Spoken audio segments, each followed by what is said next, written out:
Alrighty.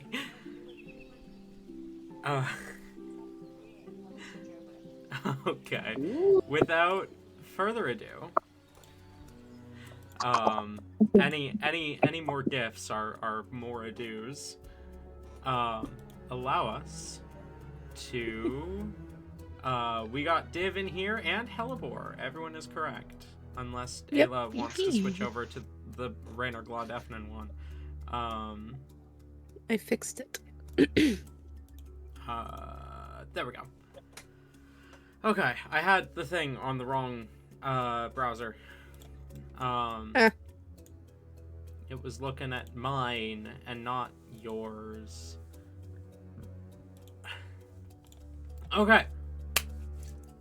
So, last we left off, you guys found yourselves leaving the Nine Hells and landing in the Callous Kingdom. A travesty that would require you to find some way to get to the Gatrani or the Wissenian Empire, and no, you had transport via plants. You had a spell that I completely forgot you had access to now. And you just stepped through one tree out into another, and you were suddenly in Adoria City, which is where you wanted to go. Which I wasn't prepared for, but it was fine. After arriving in Adoria City, there was a, shall I say, disagreement with Nyx, wherein he ended up leaving the party after trying and failing to convince Rain that this is a bad idea, and that Rain should instead pursue necromancy, which Hellebore sees as evil and the devil, instead of pursuing the Cursed Ones. But Rain doesn't care. Rain doesn't care about Nyx's opinion. And you guys are gonna... Hashtag married life. Hashtag married life for real. You guys are planning to raid the Cursed Ones. And you found a Cursed One base. And I believe we ended with you guys all getting inside, or just about to get inside. We were gonna go and rest, I think, before doing it the next day. Gotcha. Okay. And let's get off of this music for something else. Let's do this. Why the fuck am I being recommended a movie called Alabama Moon? Because I'm in this call. It's an hour and 41 minutes on YouTube Movies and TV. I am mildly You should watch irritated. it. Yeah, session's canceled. We're just gonna listen to Movie night, Alabama guys. Moon. We're gonna listen to that and then also watch Marcus the Worm compilations. Yeah. That's what we're doing instead of D&D. I want it known, I had to Google what Marcus the Worm was like 5 minutes ago. Ayla! Ayla, you Use love my- him. He's very you. He's my spirit animal. I hear his voice at night. It caresses me softly.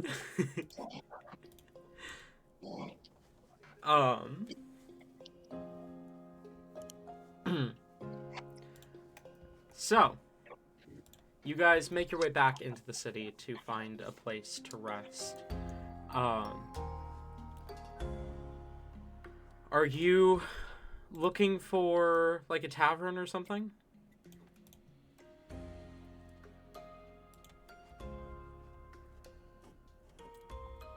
I suppose so. No protest to the tavern? No. Yeah, that sounds good.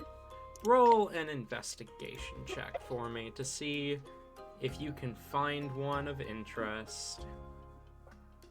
Of interest? One that satisfies you, perhaps. I don't know. A tavern that you like. That doesn't look seedy and run down. We don't have whimsy. It's not like our standards are. You But do, we have you Helly. do have Helly. Please. You do You do have have Helly. Helly. And That is Rain. true. All right. That is- So They're effectively both of them equal effectively one whimsy. Not quite. I mean, right now, Helly. Helly is not that attentive to anything, but I wrote a 23. But I'm also awaiting Ayla's DM because it might change whether or not I'm looking for one. We'll see. 17 here. 17.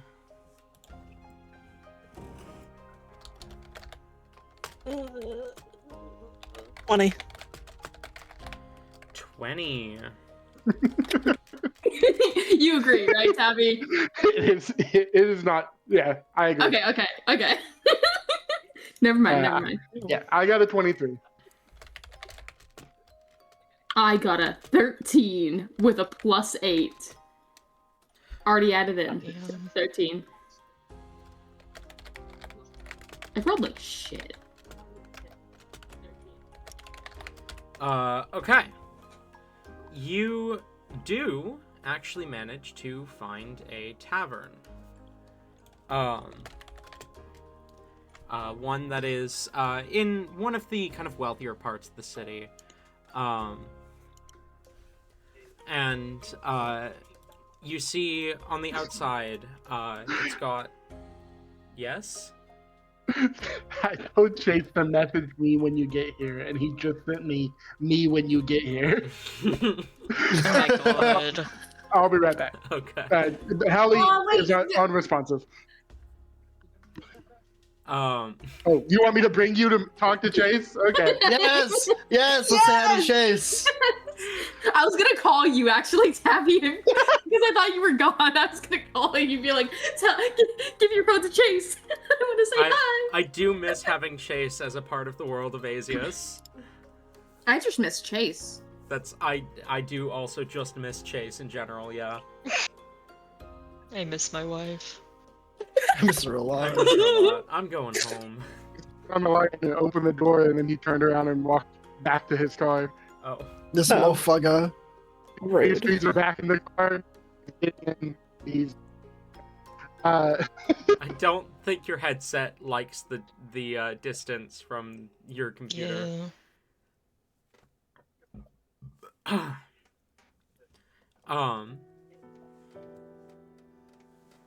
You make your way you see a tavern that's got a sign out front. The tavern itself seems well kept. It's in a wealthier part of the city, so it's probably got a decent amount of money coming in and out. The sign itself features a beautiful painted lavender plant and the name Ye Olde Lavender. As you push open the door and enter inside, you see a few people gathered within the tavern. It's still about, I believe it was about midday-ish by this point. Like, I thought it was closer to evening. You're right, it is. Sorry. So, it's probably a little more populated than I said. Few people kind of sitting, drinking. It's like kind of end of day, bit before sunset, maybe an hour or two before it begins to actually set. And you see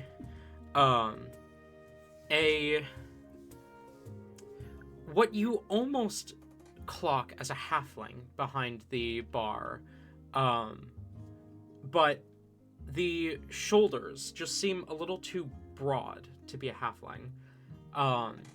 And you realize this is a very slim and flamboyant dwarf.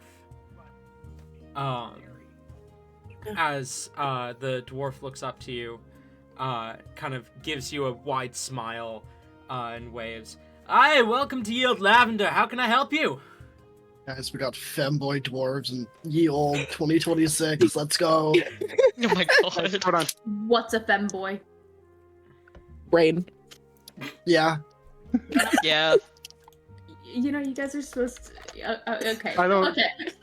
I don't think you guys. I think the mic cut out too much for you guys to hear him, but Chase did say hi and bye, so. Oh! I'm yeah, so no, we pissed. didn't. That's sad. We did not. No.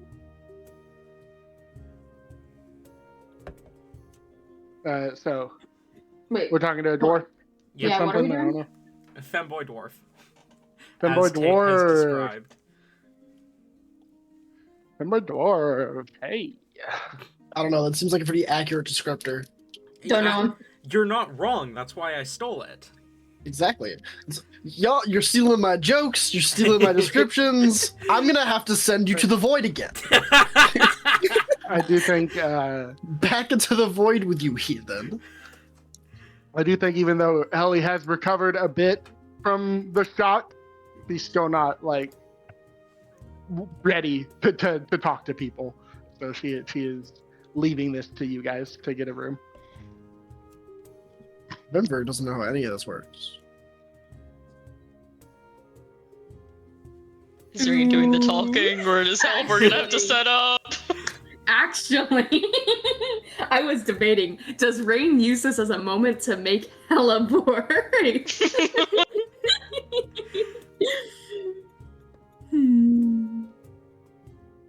I feel like Rain, being Rain, would just smile softly before putting his hands on Helibor's shoulders and saying, "Well, go on. You know what to do."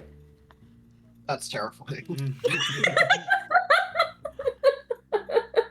Slightly awkward, but she's talked to people. She's asked for rooms. She'll give a very awkward smile. Hi, we're just looking for a room for one night. Aye, lassie. One room for one night for the 5 of you? Oh, do we want separate rooms? Anyone? She kind of looks to Helly specifically. Don't Hella go just drinking shrugs. in my fucking D&D campaign. Ellie just shrugs. It's fine with me.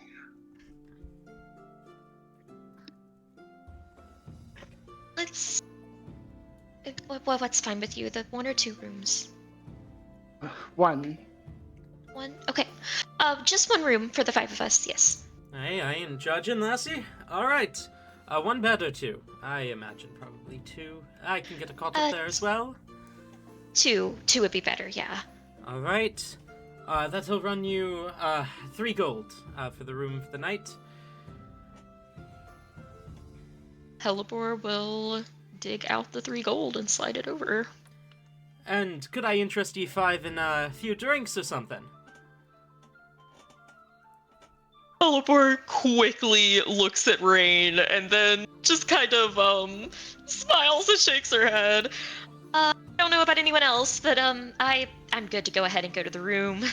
Right, Rain? I don't think Rain is even looking at Heliboy right there. Rain's probably staring at Helly. And he'll be like, yeah. Aye, aye. He'll set a key on the counter. Up on the 3rd floor, 2nd door to the left. Sounds good, thank you. Enjoy your stay. Helibor grabs the key, says "you too," and then wants to die and runs off. As you begin to wander off, he calls out, "And don't forget, the bar's open 24/7."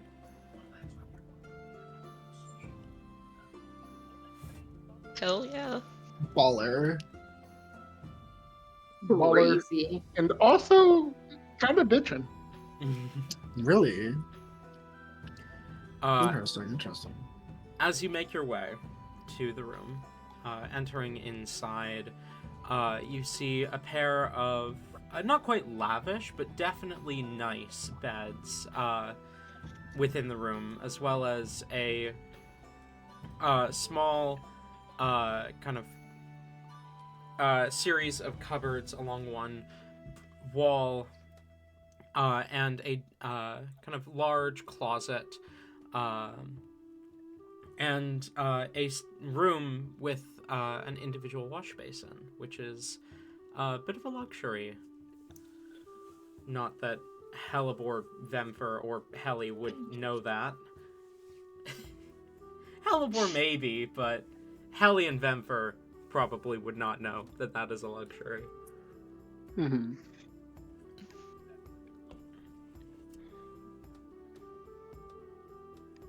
Well, Helly just kind of sits down and waits. Doesn't have anything in mind to do. It picks a corner and sits in it. They specifically are pulling out that fuck you journal again and is just gonna reread it.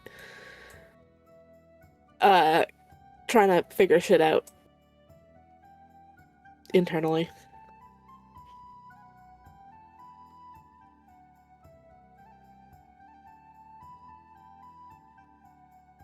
I guess Hellebore just goes beside Helly and she'll kind of curl up on her lap and try to be emotional support.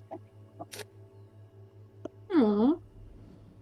Helly will force a smile and like pet Hellebore and try to be helped.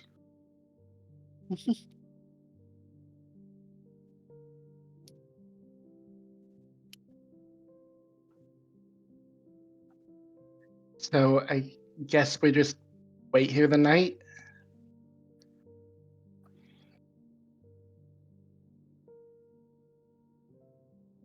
Pretty much.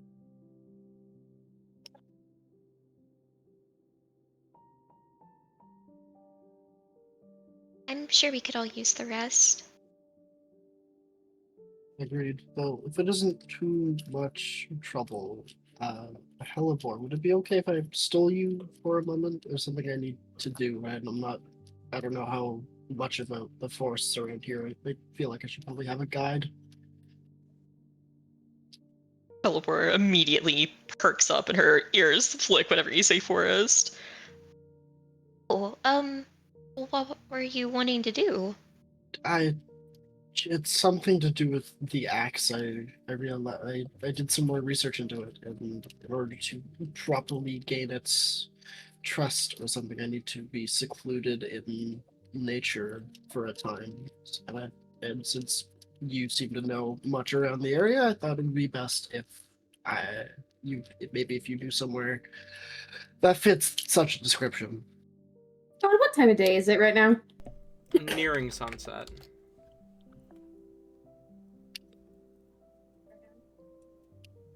I don't believe there's a rush though. So if you would rather hang out here for a while, just let me know when you're ready to go. I mean, we're very close to a forest, actually. It wouldn't be that big of a deal to head out. I don't think that we should go very far. Maybe only like 5-10 minutes in, something like that. I don't want to be super far from the rest of us. But that would honestly be great. It would be a great way to show you the plants and animals along the way. I can give you Sounds like a lovely. personalized tour.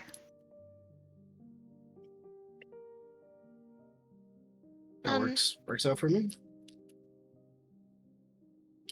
Hellebore kind of looks at Helly and will nuzzle against her. Are you okay to be left with the others, Helly? Yeah, I'll be fine. You go handle that. Don't worry, Hellebore. We'll take care of her. Okay, good. We should be back soon. How long did it say it requires, DM? Like it was just an hour or whatever? I believe it was an hour of isolation, yes. Yes. Okay. I believe in technical terms it was an hour or whatever.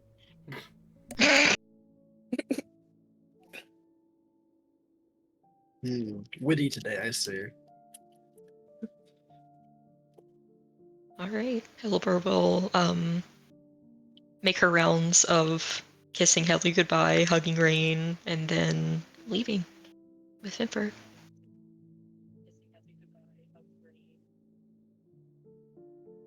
Okay. Cool. Vemper will follow Um, close behind. And I made that. That's a battle axe for you, right?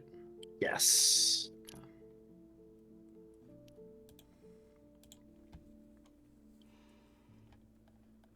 Okay. Okay. As the two of you wander out into familiar to you, Hellebore, the Gotska Fawn forest,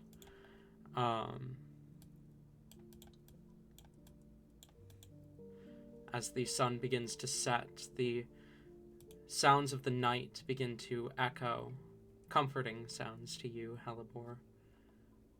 What do you do?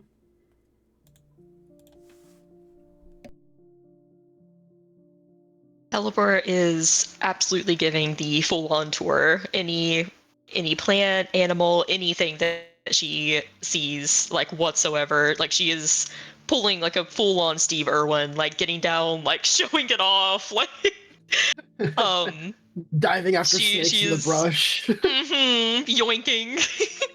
Walks She back is. carrying an alligator. Look!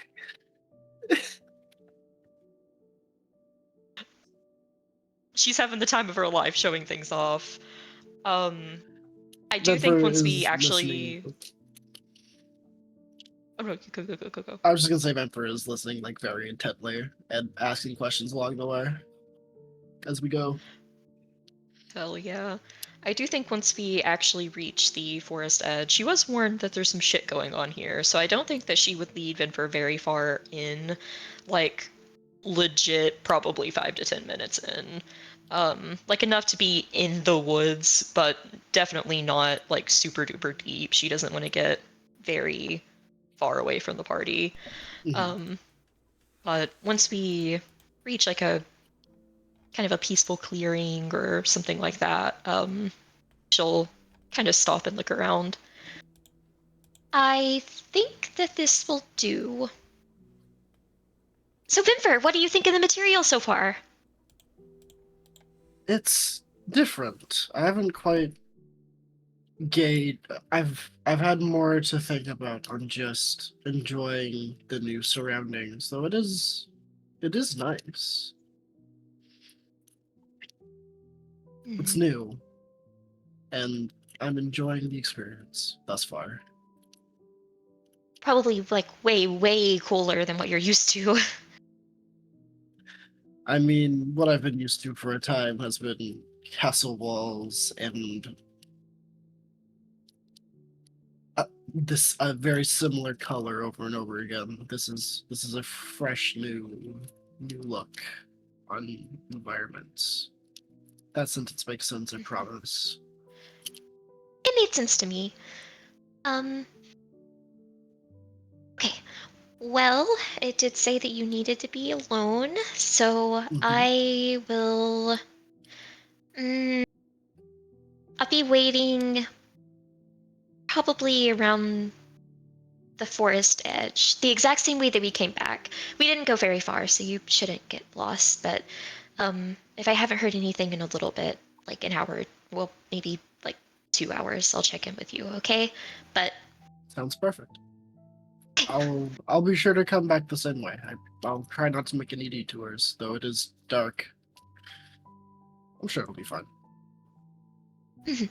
I can find you pretty easily if need be. I trust that you will. Okay. Have fun doing your thing then. I'll see you in a little bit. Bye bye. See She'll you run soon. off. Vemfer will take the axe out and just kind of sit on the ground with it in front of her. Okay. You close your eyes, surrounded by nature, surrounded by the woods, the forest, listening to the sounds of the night.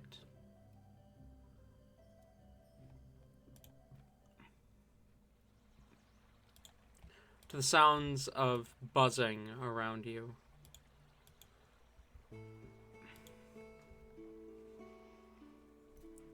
To the sounds of the animals moving throughout the bushes and the trees.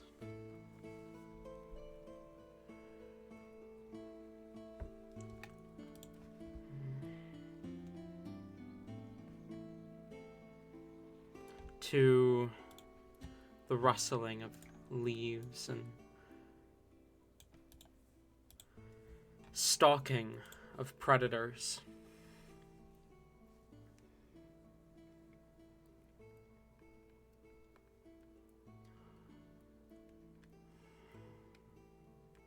You look around as the sun begins to set slowly in the distance, bathing the forest in a beautiful golden glow.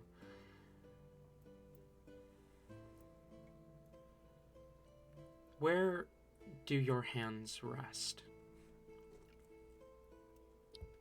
Probably just gently on her thighs. And where is the axe? Just laid across the grand horizontal to her. Okay. You see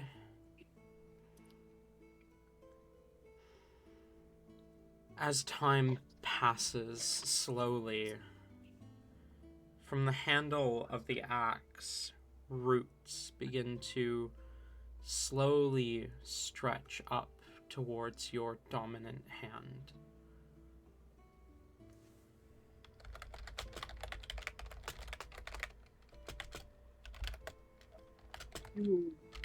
She'll watch it for a while, but once she kind of confirms that, she'll reach out and touch them.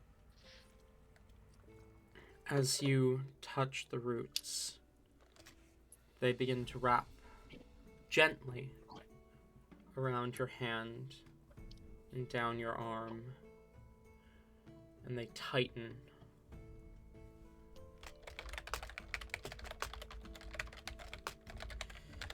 Spooky.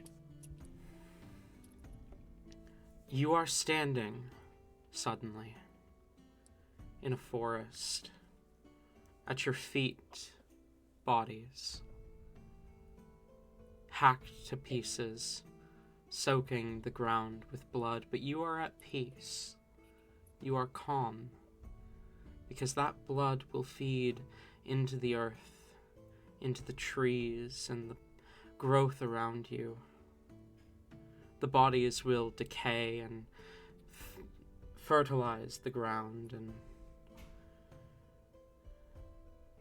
and those who dared stand against you have fallen.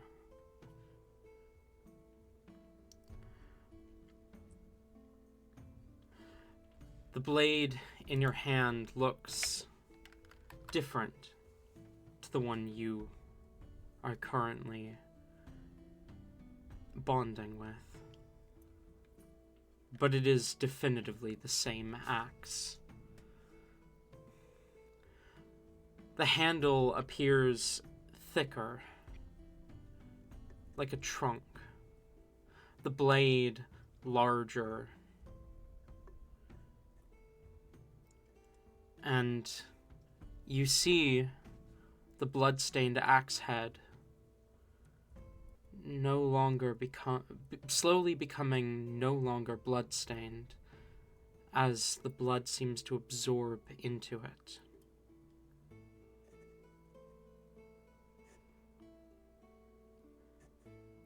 And then you're sitting on the forest floor again, axe in hand, the roots gently wrapped around your arm. They do not feel like they are holding anything in place. It feels more like an offering than a threat.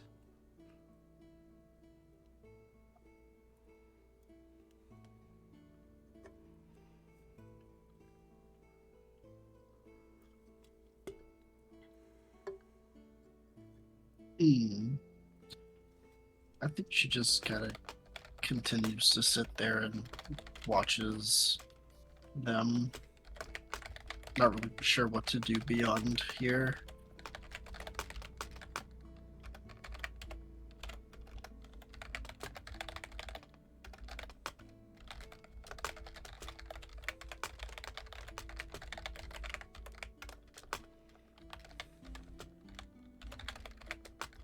Okay. You sit quietly with the blade for the rest of the hour, and as the hour ends, you feel an understanding with the blade. The roots are still wrapped around your arm, but you know, should you let go of the handle willingly, the roots will release you. They are there to prevent others from disarming you. You also get the sense this blade is not complete, and it requires blood to grow, to awaken its true power. While attuned to the slumbering version of Nature's Wrath, you gain a +3 to attack and damage rolls and cannot be willingly disarmed. And when you deal damage to a non-plant creature, you deal an additional 2d8 slashing damage.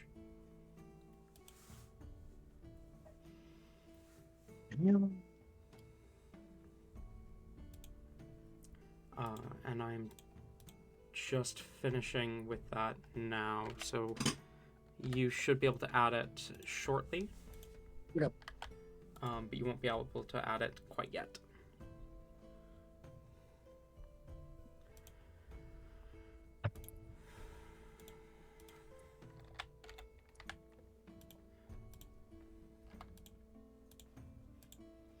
But as your attunement finishes, can I have a perception check, please?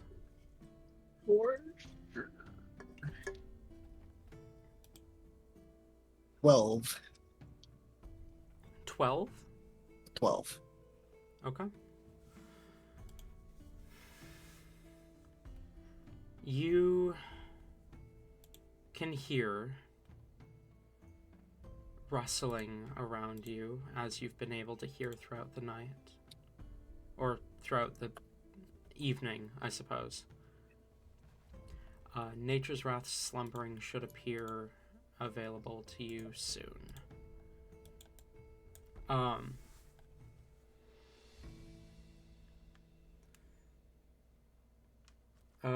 Yeah, so you hear a slight rustling, but not anything that concerns you.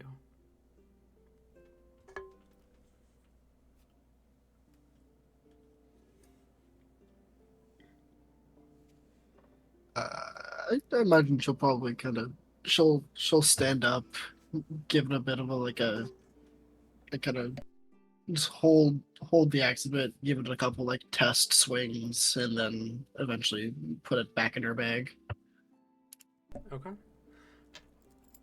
The axe is quite well balanced. It seems to have been carved by some sort of professional, or forged by a professional. Someone who knew well what they were doing when they made it.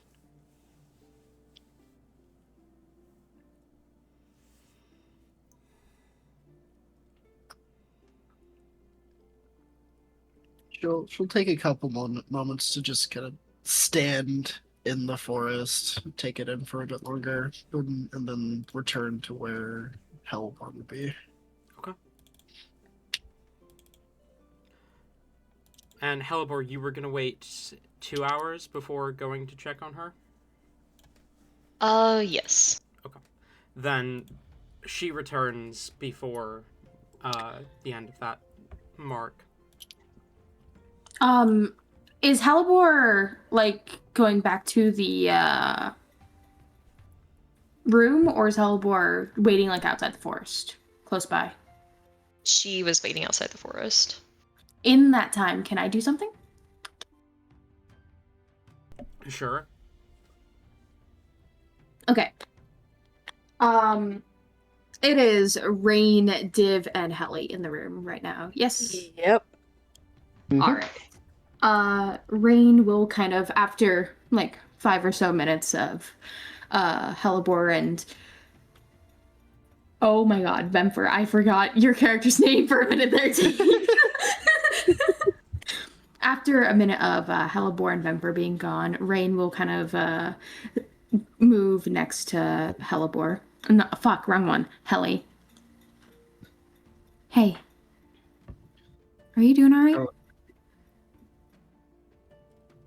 I'm fine.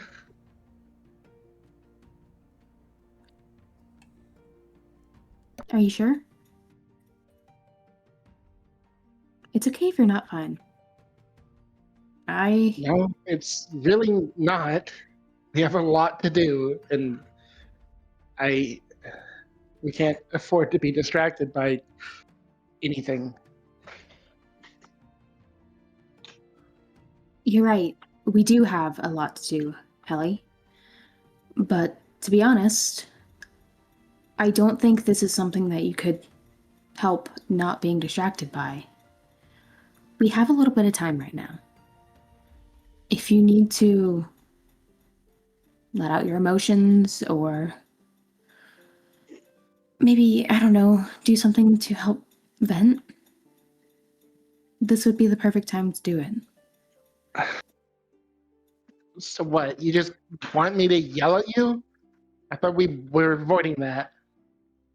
Look, Kelly, if yelling at me genuinely helps whatever you're going through, then go for it, I guess.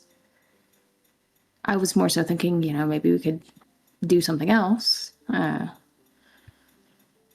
Like what?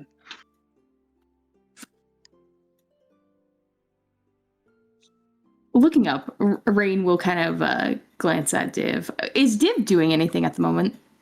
Yeah, Div is sitting in a corner with I think it was a black leather-bound journal, and is like flipping through it, and then flipping all the pages back, flipping through it again, and then rereading a certain part of this book over and over again.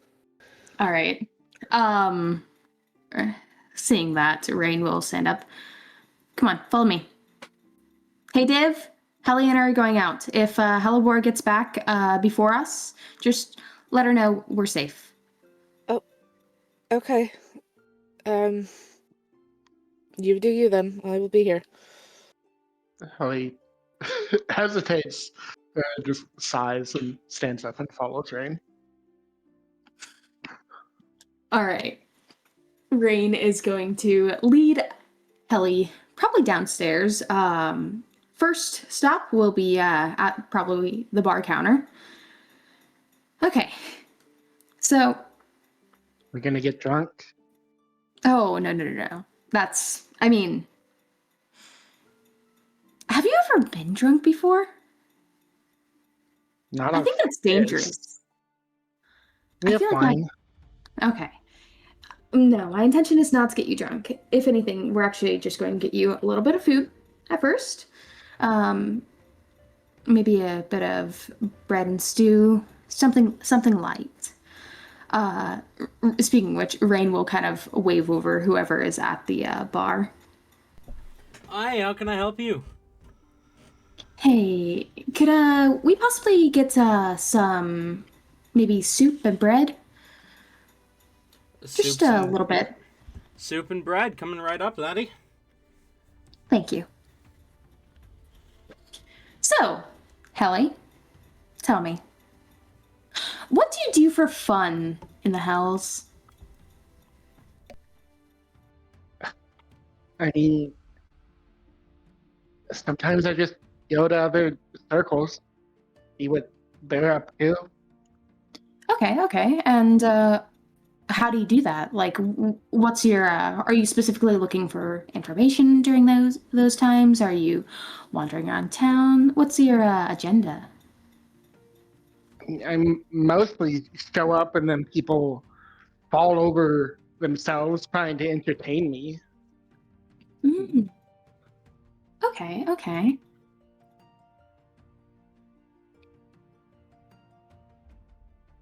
I have an But- idea.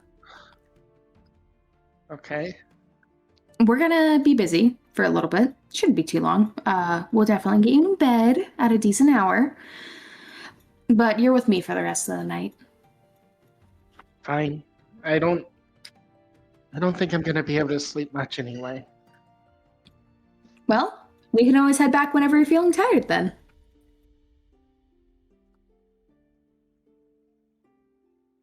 Okay, then what do you want to do? Eat up first. And then we'll leave the rest of that as a little bit of a surprise. But I want to show you around town a little bit. Have you been here? I have not, correct, DM? I'd say that's up to you. If you think you would have come here visiting next at some point, then sure. I feel like, honestly, Rain is that type of guy. Well, I mean, You've been relatively wealthy for a few years now. yeah, that is true. Like, you never lived with nobility, but you've been fairly wealthy. So, it's up to you.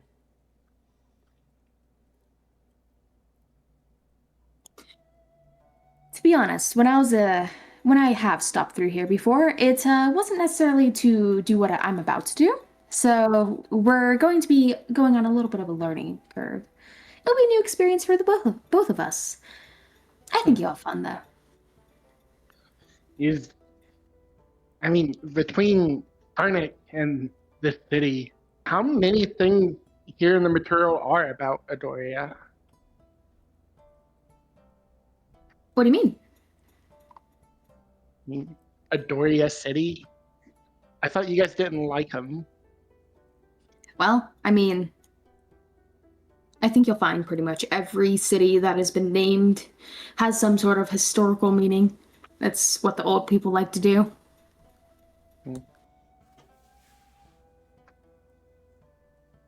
If she is served bread and stew, she will do her best to eat this, but nowhere near enthusiastically. Yeah, That the Go ahead. bread and stew is brought out pretty quickly. Okay. Rain will pay and tip probably like twice as much as it is worth. And definitely and purposefully flashing that money. And once Helly seems to slow down on the stew and whatnot, Rain will stand up.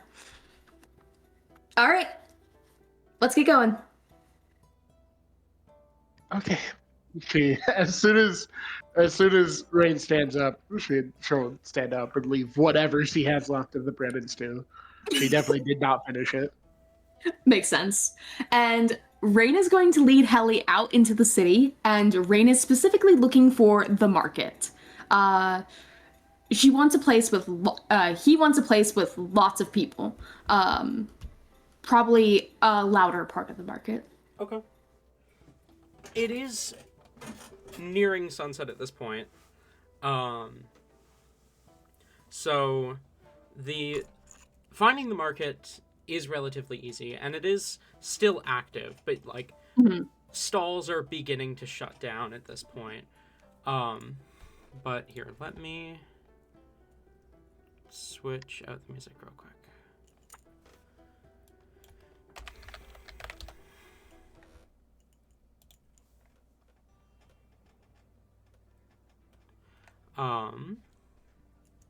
As you find your way to the city's marketplace, it's quite large. This is, it's not the Empire's trading hub, but it is a larger city within the Empire that serves as a bit of a choke point for traveling further north,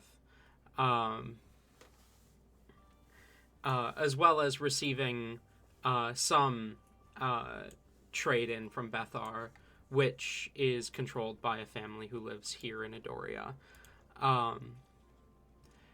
You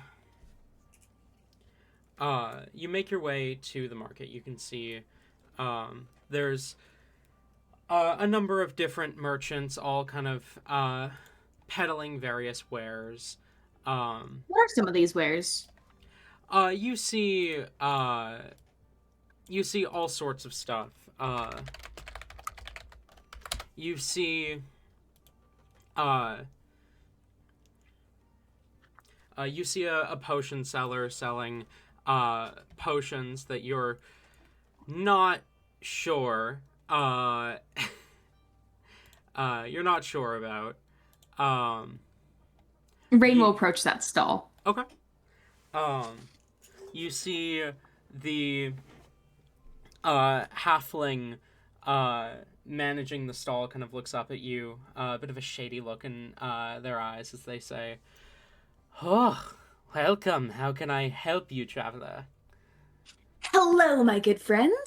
We are actually in the search for some restaurant potions to perhaps help some ailments some of my friends have been having. Tell us, what do you have? Ailments. Oh, I love ailments. I have all sorts of potions here. This here, this is a beautiful cure-all. It's very expensive, very valuable, and it will cure you of any disease or aches or pains that ails you. This is something a little more minor. It's a standard healing potion, with a little bit of extra spice to it. That can help you with any physical injuries. Or if your ails are more mental, I have this potion here. Now, this wonderful, wonderful potion will cure you of distractions, cure you of that nagging tendency to forget and to distract yourself with shiny things. Adderall, it's called. Jesus Christ! I'd It say took a second. It took a second, and Man, I hate why did we as a civilization spec into pills and not potions? You're so No right. kidding. You really should have. Easier to clean up though if there's a mess.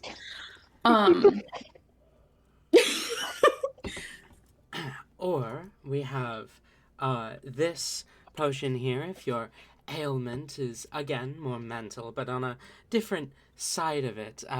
It's a calming potion. It will calm your nerves, calm your anxieties or your worries, your woes, curing all that ails your mind. Ugh, fascinating. Say, what do you think, Kelly? Think any of these are worth the coin? He kind of just looks at the coins and then at the guy and then back at Rain and just says, I think if any of these actually did what he said, he wouldn't have stock. Nonsense, nonsense. I still have stock because not many people in the city have anything that ails them that they need curing, and those that do don't know I'm here.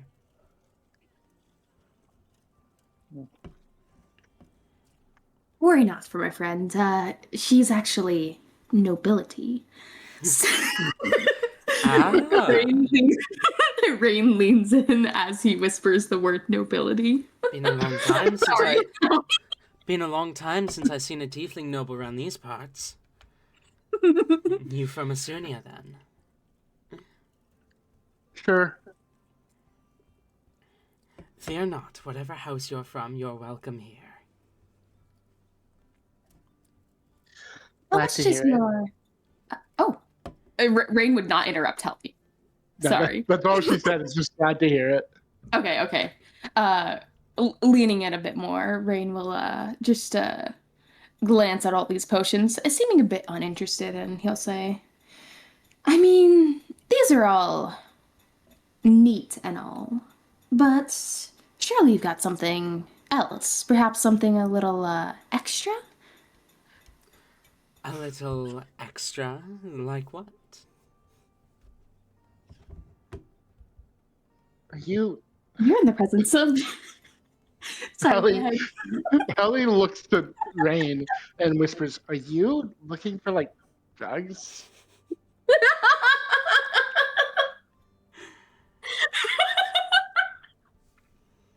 You see, potion seller, I need crack cocaine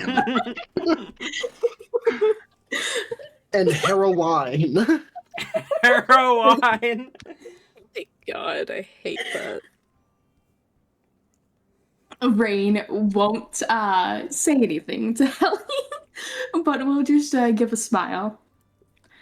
Surely no. You have nobility in your presence. You've certainly got something that has a little bit more of a flair.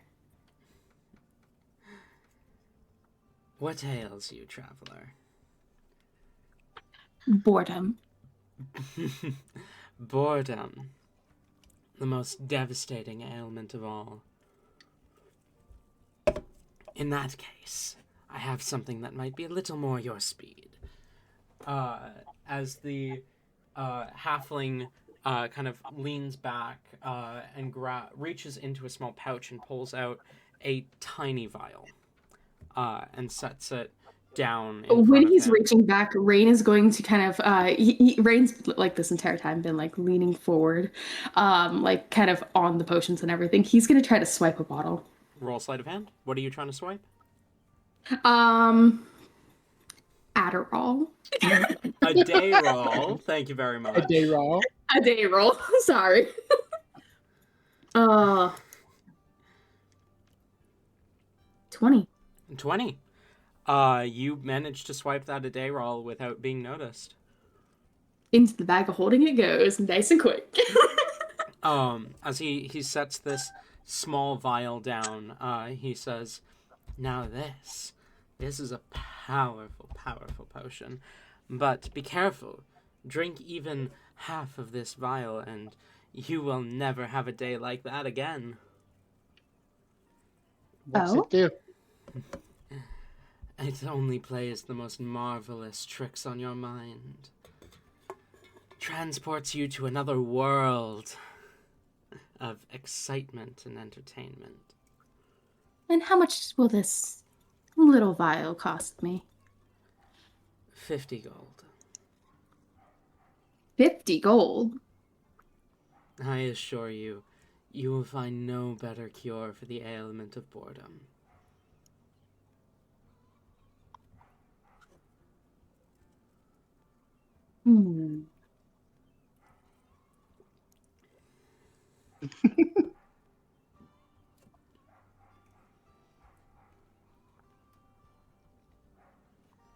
Rain appears to be thinking for a moment.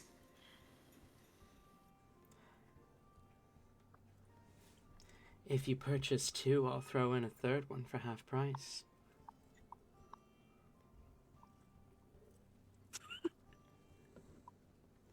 Oh no. Do you want to spend 50 gold or 125? Decisions. And how much of this do you have? I currently have 6 left in stock. Rain, And what, I don't think Helly would appreciate us getting high. Hi. Hi. No, my dear sweet noble, this is not a simple high. It's something far, far better. It sounds awfully distracting, and we have a lot to do.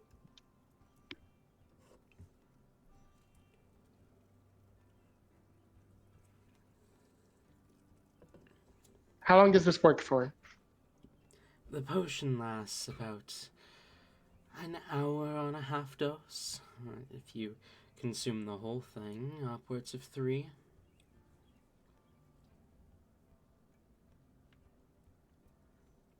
Do what you want.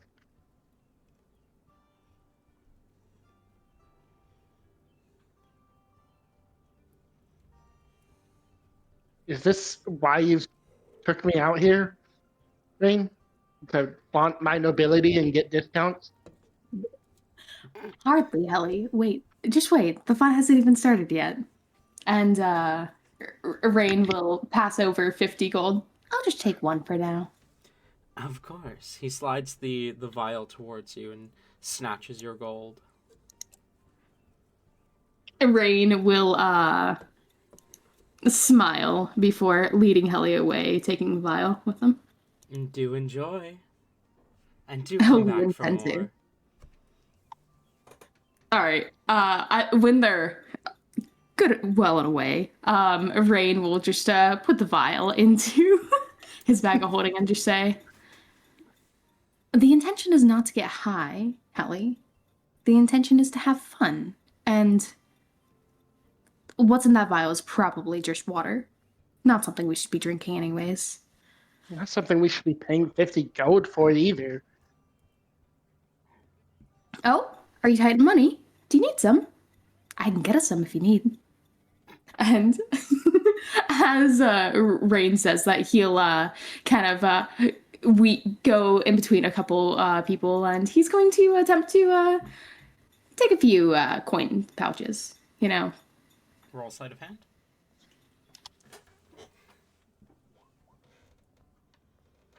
21. You managed to snatch a couple of coin pouches quite easily. This is petty. This is light work for you. As you kind of filter through them, you find between each of the pouches you grab a total of 3 gold pieces, 20 silver pieces, and 70 copper pieces. 4 people around here. Rain will kind of, honestly, we could have probably gotten that vial of shit for much cheaper if we bartered, but Rain wasn't looking to barter at the moment. He was purposely trying to he had other intentions there. When he does circle back around to Helly, he will toss her a coin pouch. There you go. Now you have a little bit of spending money. Helly will open it, and I assume you've put all the pouches in one pouch, Yeah. which means all that silver and all that silver and copper makes this pouch a lot heavier than it actually is worth. But she just looks at the pouch and doesn't really notice that, and then just says, "So this is what you teach your people to do." Something of the like. Come on, there's a lot more to see. She just, I feel like from your perspective, she just reaches out with the pouch and drops it, and it disappears as she hands it to Philly. Amazing. Philly takes the pouch. Rain is going to lead Helly further into the marketplace, and well, funnily enough, he's going to be looking for probably something that has more so trinkets, pretty things. You find a person. You find a few stalls. A human woman peddling jewelry. A half-elven man selling sculpted knickknacks, little like statuettes kind of thing, and a dwarvish man selling like carved ornamental pieces, simple silver rings, ornamental blades, that kind of stuff, carved out of steel. Looking over this, Rain will kind of just bring Helly in close. You have a eye for the finer things in life, Helly. Give me your opinion on these. What do you think of their quality? What do I think of their quality? Roll insight at advantage.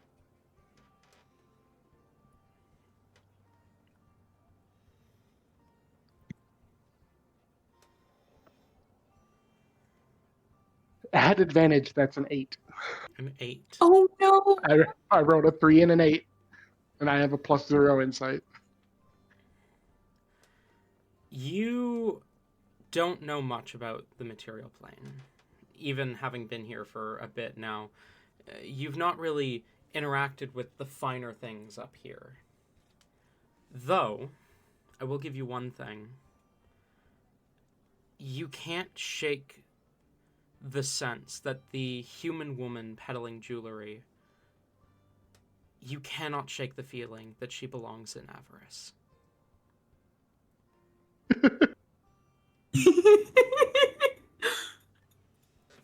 As in, like, this is like, is that just a flowery way to say that they're overcharging, or is this me being like, oh, this is like I get a magical sense from them? It's not so much a magical sense as you've interacted with the Circle of Avarice so much. The way she talks, the jewelry she wears, and the jewelry she sells. She's What does trying... the woman look like? So she is... she's dressed in quite fine clothing. Beautiful kind of purple silks, but you can't help but notice that the kind of purple silks are not... There's not a lot of substance to them. It's enough to look fancy, but it's actually not a lot of silk. Probably cost her 50 gold. The jewelry itself that she's wearing appears to be silver, which is beautiful, but she's selling gold. Mm-hmm. So you get the sense the gold that she's selling is fake. Because if it were real, she would probably be wearing what she's selling. Mm-hmm. She looks fancy enough to look legit to an outside viewer, but you've seen this song and dance in Avarice before. Splurge big on a few pieces of fancy here and there, and everything else just falls into place. Helly just shrugs. It looks pretty standard. I figured you'd say something along those lines. Rain will continue to look for a little and ask a question here and there before leading Helly away again. You know, this reminds me. We actually are supposed to get you some more clothes. Yeah, I guess. This would be a good time for that. If they have, hopefully their clothes are better than their jewelry. You notice that most places around here are scam artists? Yeah, but I don't know. This is a lot like Avarice here. It's just ways to steal people's money, but legally. Most places are. Rain is going to look for some sort of clothing store. Okay. Finding a proper tailor's? Yeah. Yeah. Finding a proper Moving tailor's... away from the open market, yeah. Yeah. Finding a proper tailor's shop is not difficult at all. You end up kind of doubling back towards the tavern. But you find the tailors easily enough. And you also see kind of plastered on the wall next to the tailors a sign, a poster for a carnival apparently coming to town in 2 days. You see the poster has a painting of this beautiful tiefling man, red skin covered in jewelry, and standing behind the tiefling is a cloaked, masked figure with the words, "Come see the mysterious valley." What does this mask Matt- look like? And Yeah, has Rain just- ever? just Yeah. about to ask. Give me a second. And has Uh, Rain ever heard of this? Roll history.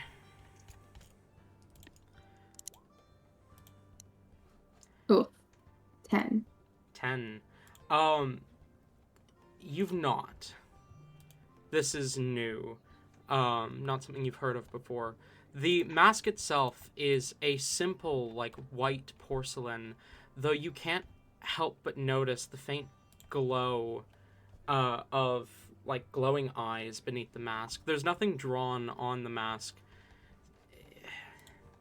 If it is a Cursed One mask, it's not one of the Dark Ones. Okay.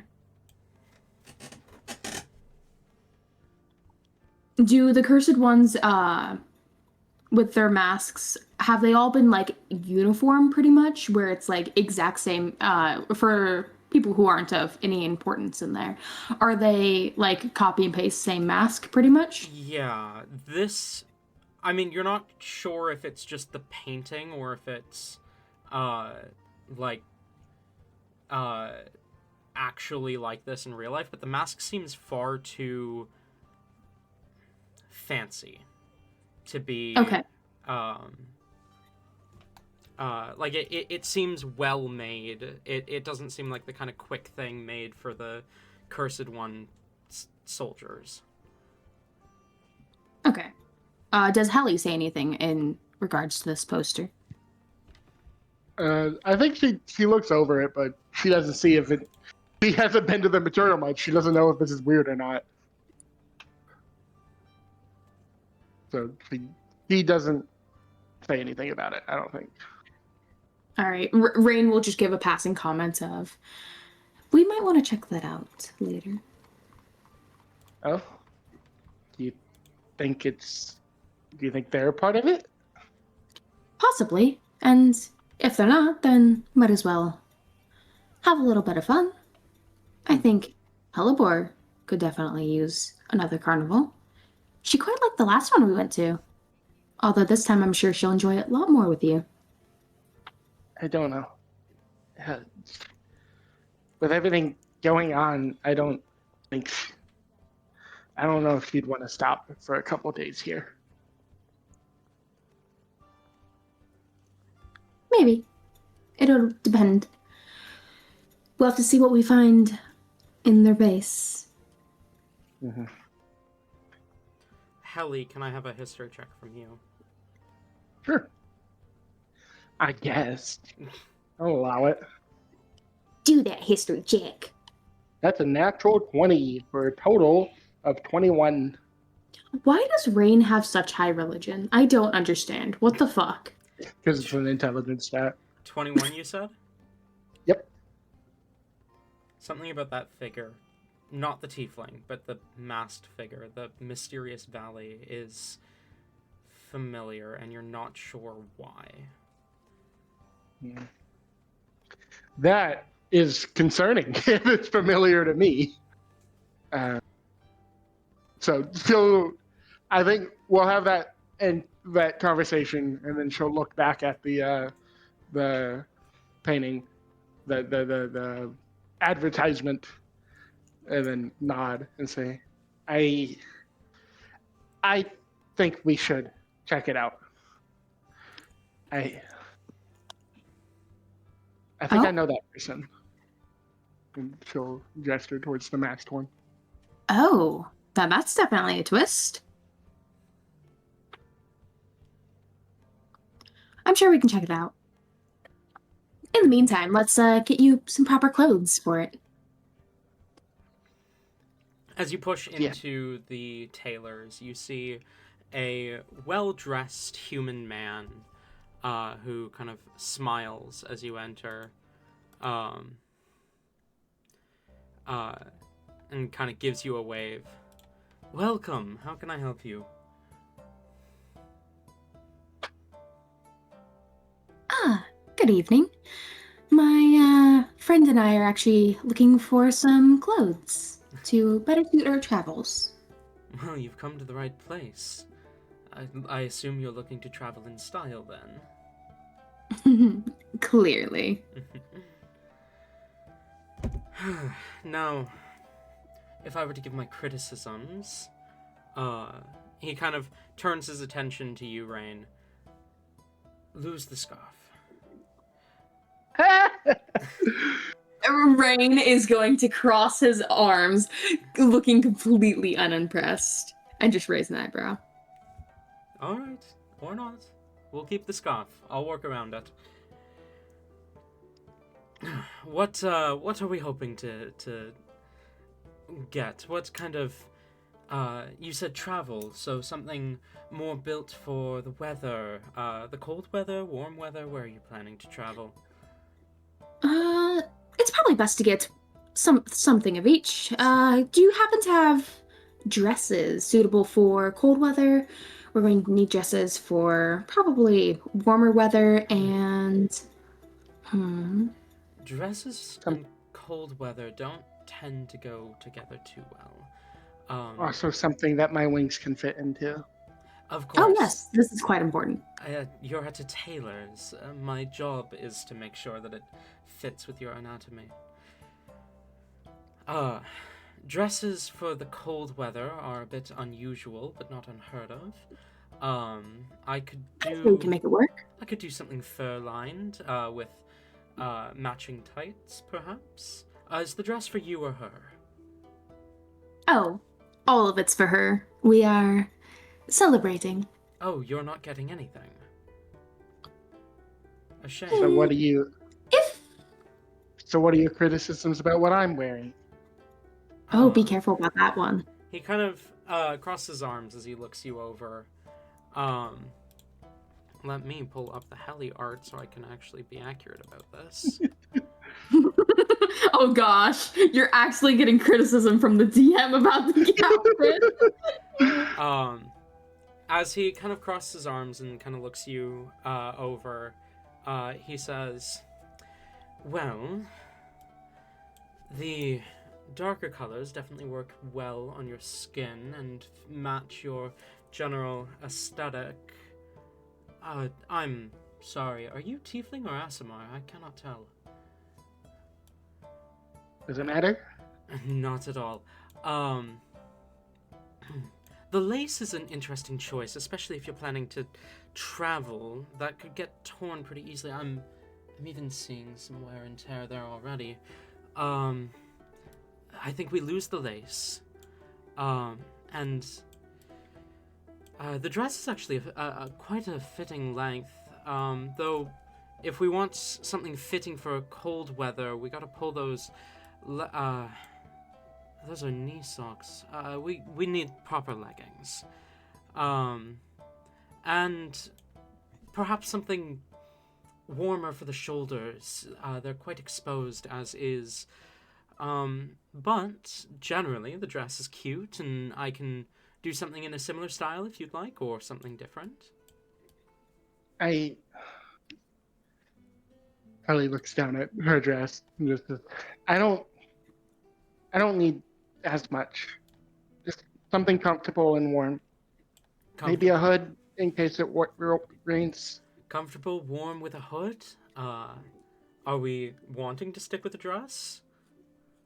I'd prefer it if that can be done. Of course. I just wanted to make sure you got a say and not let the half-elf speak for you. And maybe, do you think I've only ever worn black and red? Do you think other colors would work with me? I can think of numerous colors that would fit your aesthetic. Are you wanting to branch out? Be nuts. All right. Rain's going to lean in and just say, Hellebore. Tori, correct me if I'm wrong. Isn't it seafoam green? Or is it a different green? It is seafoam green. I remembered. Helibor's favorite color is seafoam green. Helly nods. If we can make that work, I guess. I just, yeah. Is it more expensive for the different colors? Some colors are harder to get my hands on. But If you have any trouble with that, then don't worry about the colors. I can handle the colors well enough. I assure you the colors won't be an issue. Just a little bit more expensive on your end. Something seafoam green is where we want to start. I guess, yeah. All right. Why don't you come with me, and I can show you a few fabrics to get us started, and you can pick your favorites for colors and texture and all of that. Okay. And he'll kind of lead you through the building and kind of show you a few of the different kinds of fabrics he has in stock. He's got like these like sample squares of a bunch of different types of fabric. And he also shows you the like colors that he has available. He pulls down the seafoam green and kind of holds it against your skin to show you how it would contrast, and lets you kind of pick and choose colors and fabrics as you please. And he will do his best to put together an outfit to your measurements. I do think if he brings her in to, like, the back or whatever to start showing these and leaves Rain outside, she'll be pretty, like, non-committal and just be like, yeah, that's fine. And then, like, probably interrupt him as he's showing something and say, can Rain come back here? Actually, I want his opinion on these. All right. And he'll go and fetch you, Rain. Rain will come in and stand next to Rain will stand next to Helly. So, what's it looking like?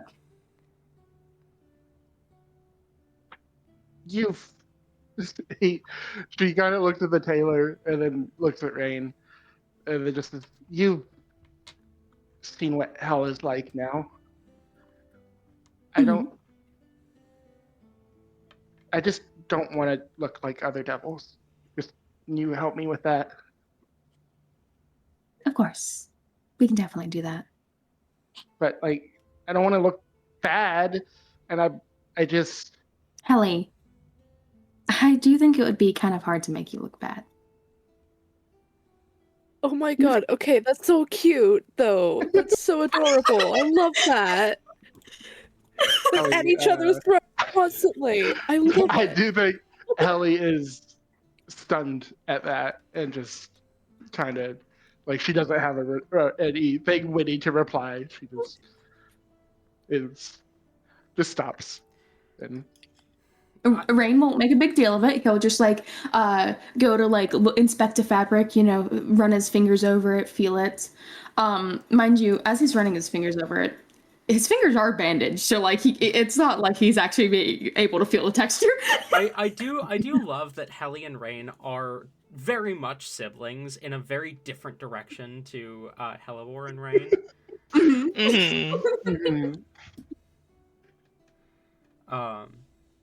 Because they're the siblings that are constantly at each other's throats until someone insults the other, whereas Halibor and Rain are the siblings constantly supporting each other, and the ride or die, like you can do no wrong kind of siblings.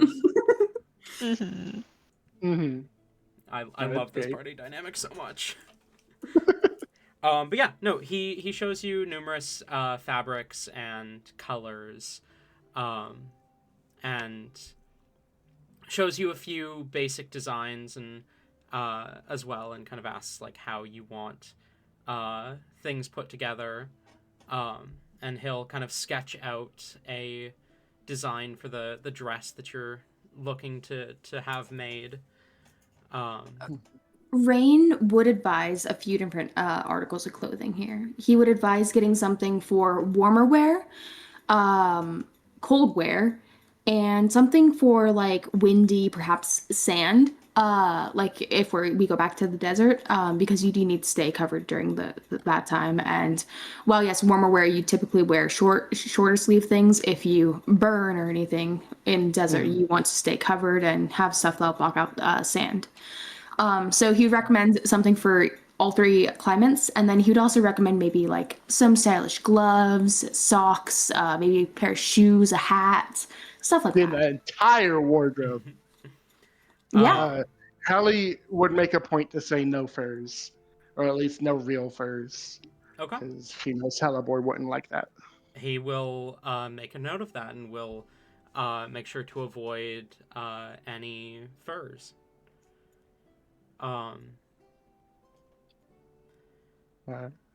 But I don't want to limit your creativity on a potential redesign here, so I'm not going to give you specifics on what he shows you, and you can decide what comes out of it. But if you're getting 3 outfits, shoes, socks, and a hat, it'll probably come out to about probably about 300 gold. All right. Fair. Rain I don't will. Rain does, however. Rain came prepared. Yeah. He's been stealing a good long while. Rain will fork that over, and before he leaves, just kind of looking around at some of the pre-made stuff.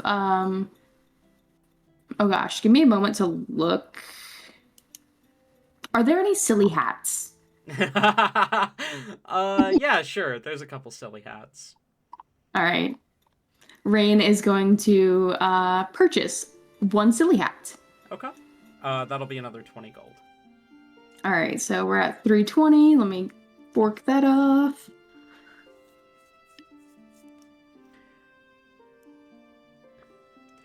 The tailored outfits will probably be ready in 3 to 5 days, depending on how many more clients I get between now and then.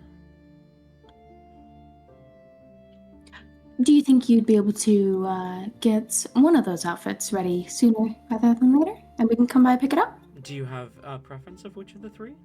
I'd assume colder weather, given how far north we are. What do you That's think, fine. Hallie? Yeah, the Coda one. All right. All right. I can have that one done by tomorrow afternoon. Sure. Alrighty. Feel free to come by and pick it up whenever. Sounds like a plan. Thank you again. And heading back on out, Rain will just kind of lead Halibor. Not Halibor. Fuck! I always say the wrong one. Rain will lead Helly again out to the market area. Is there any place where like we could stop to get like maybe a sweet treat, a drink, something like that? Oh, for sure. Okay, that's Rain's next step. Sugar and like something sweet is going into Helly's system next. Anything in specific that you're looking for in terms of sweet treats? Rain doesn't know Helly all that well, in the terms of like what Helly would really like, I don't think. Not yet, at least. So you know what you'd ask? Helly, are you a fan of sweets? Sure. I haven't had that many. Ooh, you haven't had many sweets? We gotta fix that. Okay. Bakery it is. Some sort of pastry shop. Right? Okay. You find a bakery. You enter on in. and you see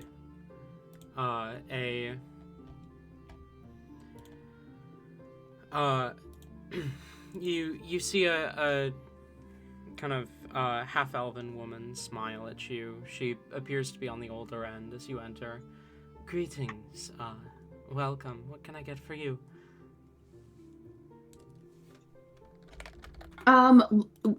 Do they have any form of like menu or anything, or are the items like displayed out?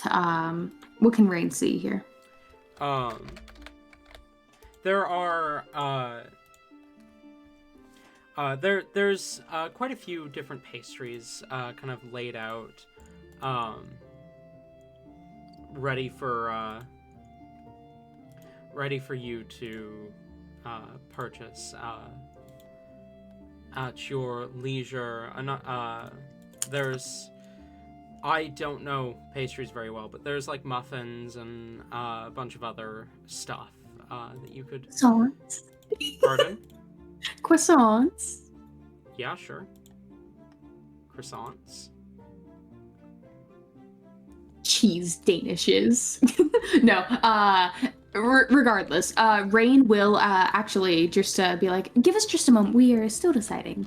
And he will show Helly the various different pastries, kind of describe what a lot of them taste like, ones he'd recommend, and kind of let Helly make the choice on which ones to get.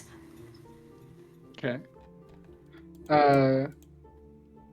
I don't think she's in a decision-making mood, but basically it's just whichever one Rain seems excited about, she'll pick that one.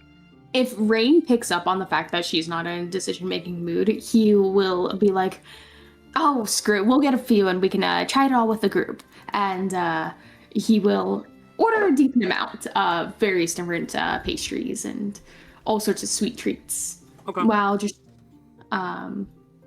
asking one final question of, do you like tea? Yeah. You wouldn't happen to be able to get us some tea, would you? We've been walking around and it's been quite busy.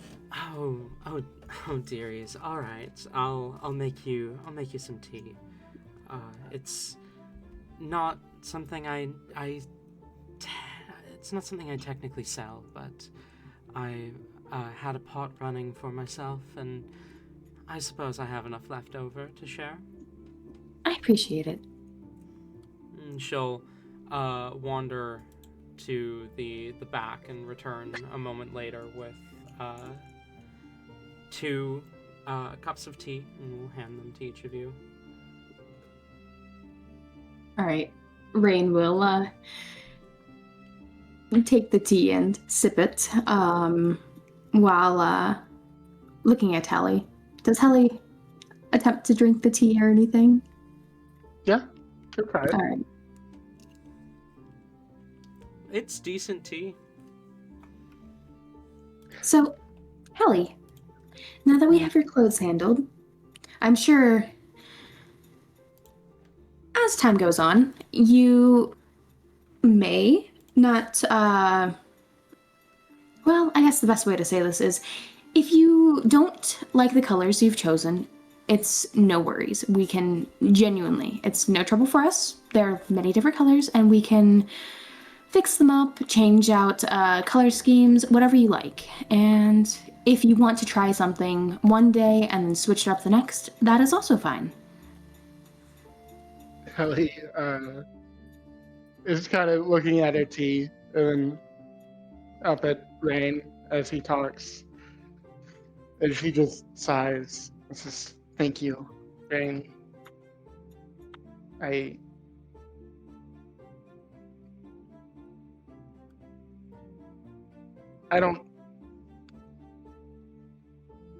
don't know how to handle this.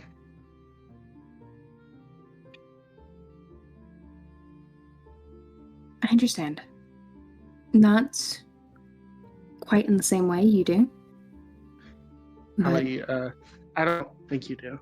Helly puts the tea down and just calmly stands up, walks over to Rain, and like tries to pull him up as well. Rain will do what Helly wants. And then she will hug him. Oh. And while hugging him, she'll say, "I don't think you're a bad person, Rain." Rain is returning that hug, and he will, because he's got the height advantage here, he'll rest, he will rest his chin on her head and just say, "Thank you, Ellie. I don't think you're all that bad either. For all your flaws and everything, you make a decent fiance."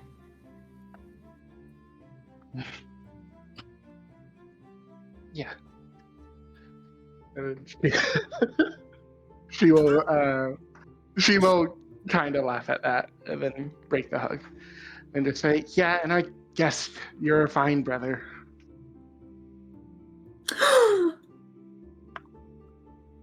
What will Hellebore say when I tell her? I honestly don't think she'll believe me. You better not. I'll deny every word. Okay. It will stay our little secrets. After all, I kind of owe you for the game. Do you? Of course. I mean, it's not like I don't think we were gonna get out of there unless we had you. One way or another. Well, I appreciate it nonetheless. You've done an amazing job helping all of us with our various different troubles and problems. And I appreciate it. I appreciate you and everything you've been doing. You're a good leader, Helly. Thank you. Dare I say, you're probably a better leader than I am. Rain is sipping his tea now.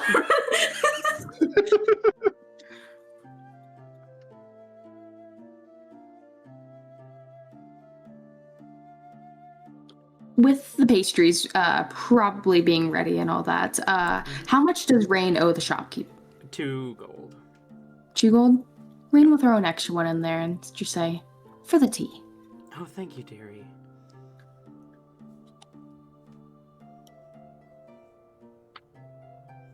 You have a wonderful night. You as well. Watch the tea be fucking poisoned.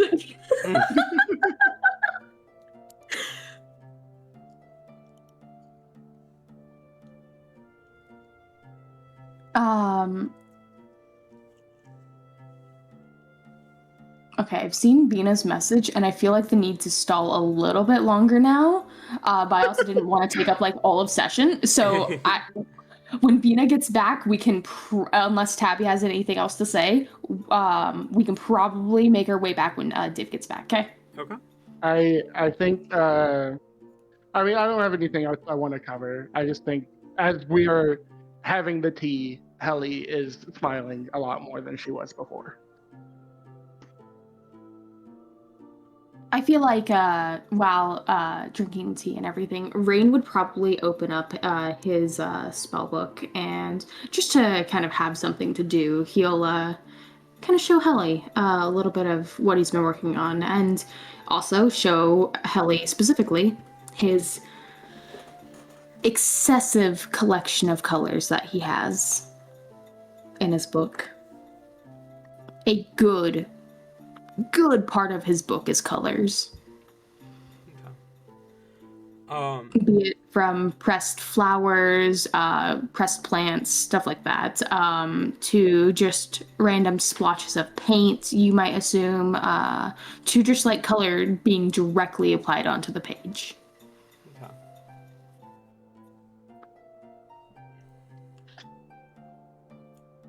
As you wander around town, kind of slowly making your way back, you see a few more posters for that circus. The circus is called the Circus of the Dreamers.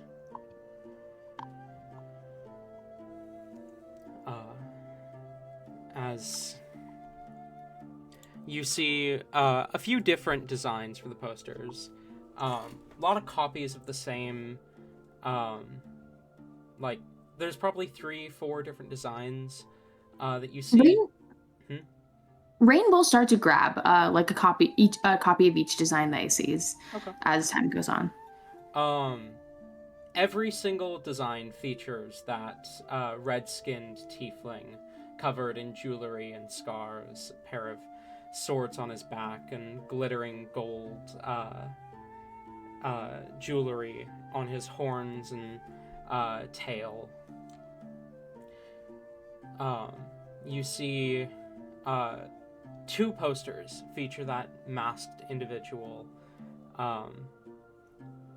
and one of the posters features a dragon, a red-scaled dragon, and one of the posters features this kind of large, hulking, like, mass of like what look to be fish scales, almost. Referred on the poster as the ocean beast.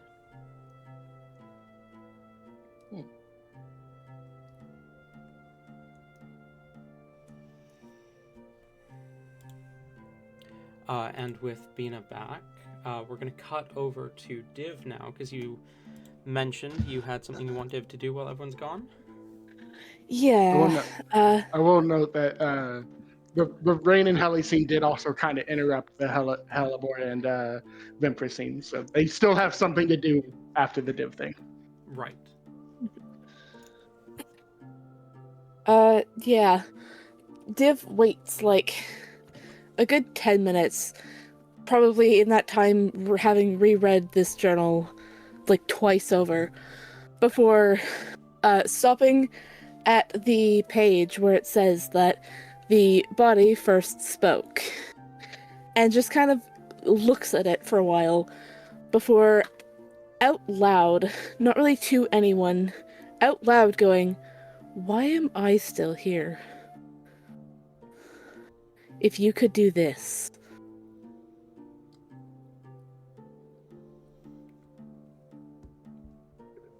You don't get a response from what you're expecting to respond to you.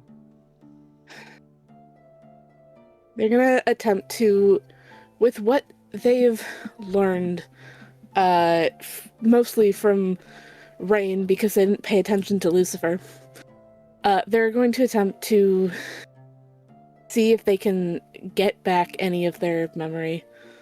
They can remember something else that isn't just useful in the moment. Roll a history check.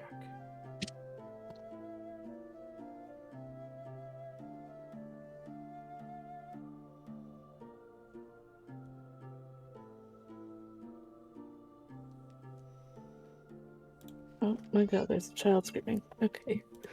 That's so fun.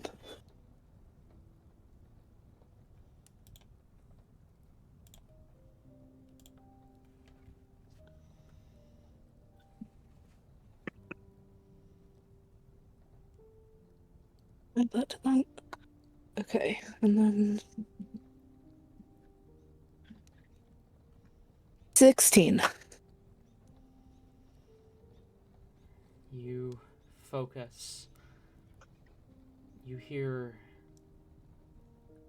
screams.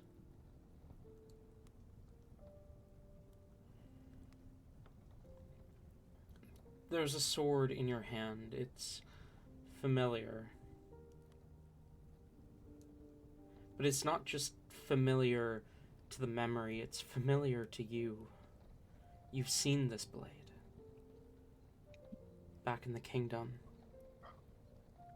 When you were still traveling with Barclay and Prozia. And Thistle. Though The sword in your memory is not covered in barnacles.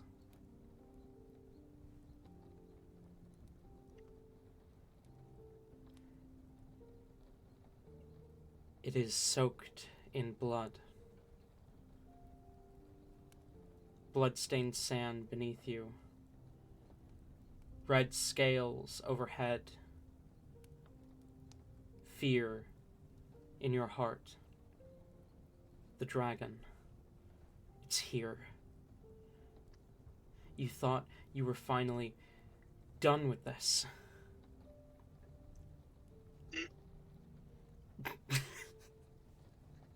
Sorry. Sands.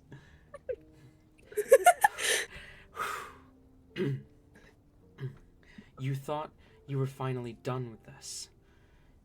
You thought that they managed it. A name surfaces. Sardior. But the name doesn't surface with dread or anxiety, but a strike of hopelessness. As you watch the dragon fly past you, if it's here, then what happened to Sardior?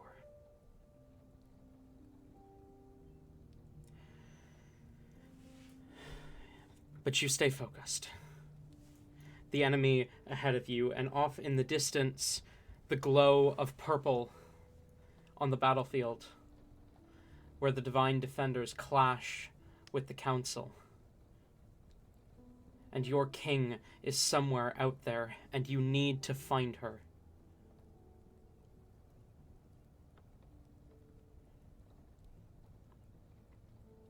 Your blade carves through flesh and steel. People scream and burn and die as fire begins to crackle all around you, a field of flame surrounding you in a desert of stone.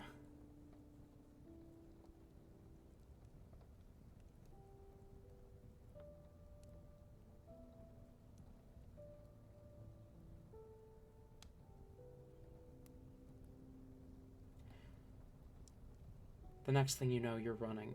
You're fleeing. A retreat order's been given.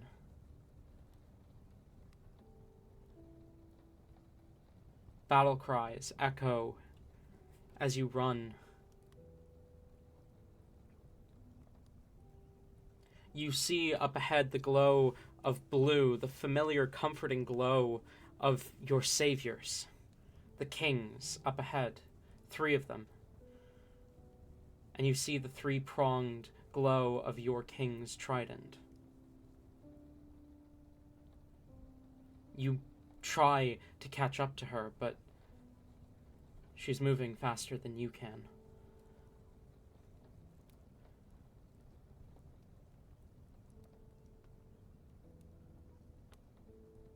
You got lost. Separated.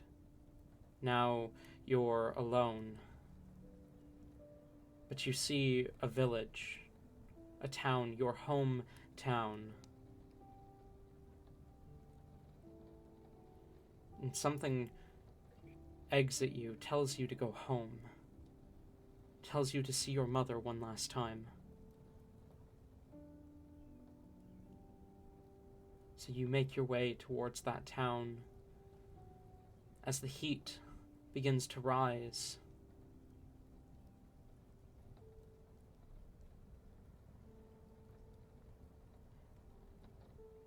And then searing pain. The cracking of the earth as the ground beneath you sinks and the sun falls.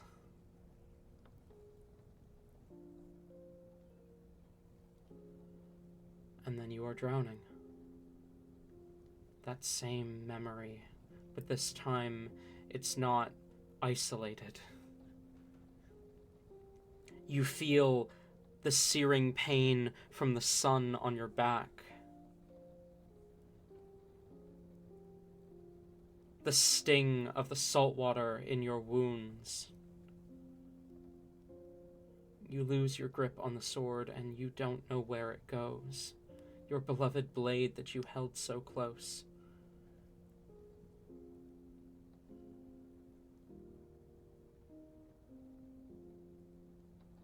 And a thought surfaces. A desperation to survive, because you do not want to fall into the hands of that devil that you sold your soul to. You don't want to go to hell. You call out to the abyss, "Someone, please save me." And then a voice, sinister and dark. "Your prayers have been answered."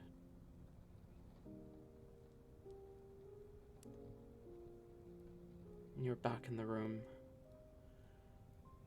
breathing heavily, though no heartbeat in your chest.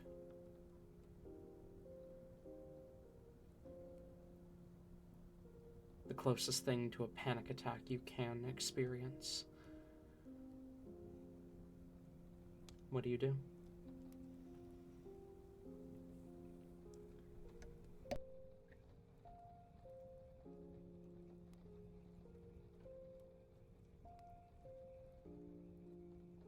They're gonna jot some things down in their own notebook before putting both books away, and is gonna go and sit downstairs in the tavern part.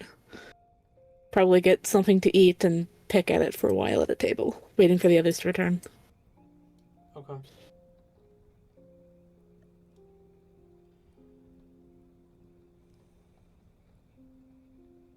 You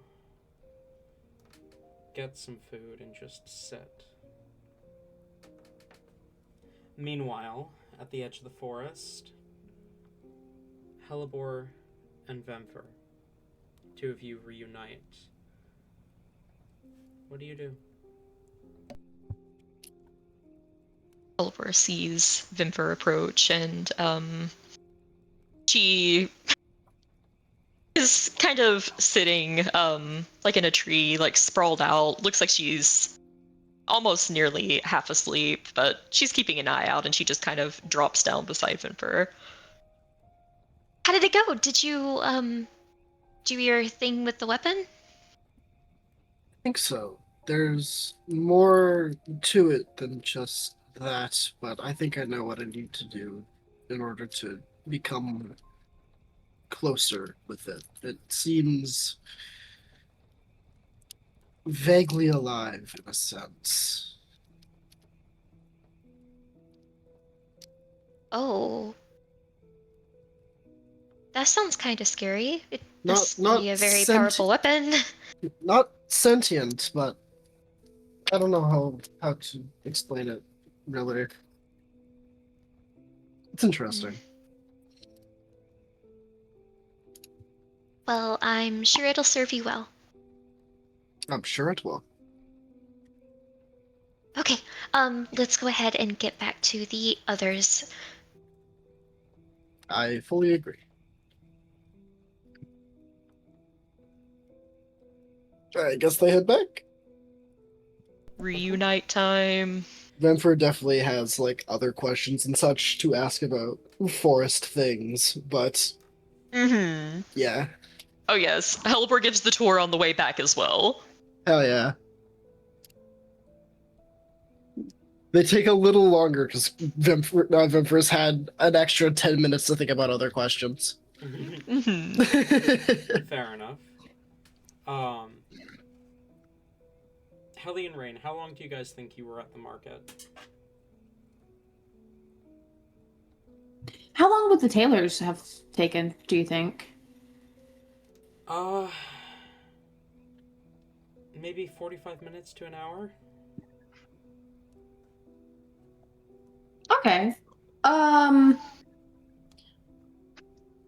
You want to say probably like about an hour and a half, 2 hours, Tabby? Sounds good to me. It sounds even with Helly in her depressed state, she could be a little picky on her clothes and would have some comments here and there. So I think 2 hours works for me. Okay. Then Helly and Rain would get back to the tavern first.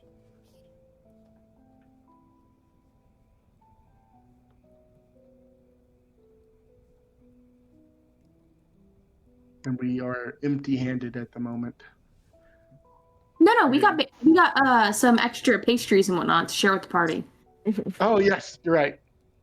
It's not in like a center table, so like if you look around, you'll be able to see them easily. But if you go in and straight up to the room, you wouldn't see them.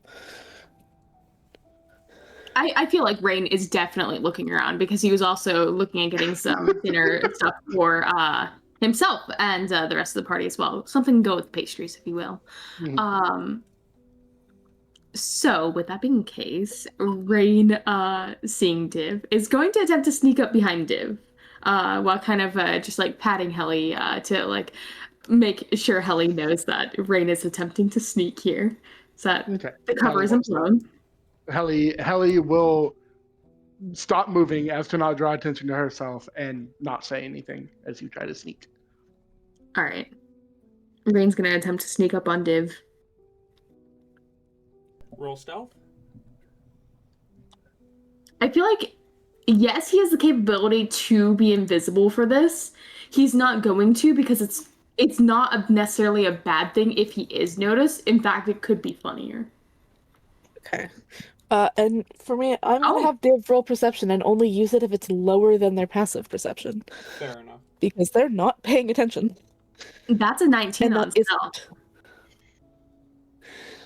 stealth. It'll be their passive then, which is 12.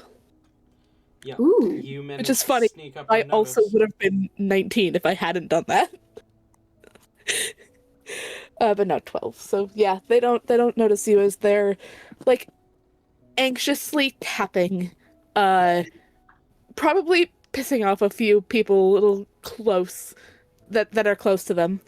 But they're just like tapping rapidly against the table. Just it's not like in any sort of pattern, it's just tap tap tap tap tap tap tap like continuously. As they have like a small plate of food that looks about half eaten. Okay.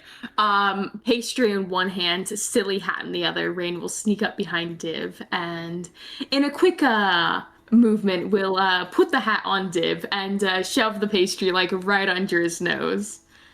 Guess who? Oh no. It's okay. Rain's expecting to get swung at, and worse comes to worse. So specifically not swung, but pinned to the ground. Oh, okay, even better. Which it wouldn't be an attack roll, it would be what? I think probably athletics, right? You're grappling? Basically, yeah. Specifically Yeah. knocking him to the ground and then pinning him there. That would be athletics then, yeah. Okay, yeah. Against acrobatics? Or athletics, your choice. Do I take the +6 or the -1, guys?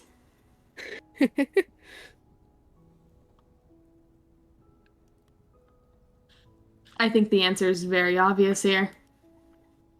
Funny thing is, if you did use the +6, you'd have to get like 19 or 20 to beat Diff. That was a pretty high roll.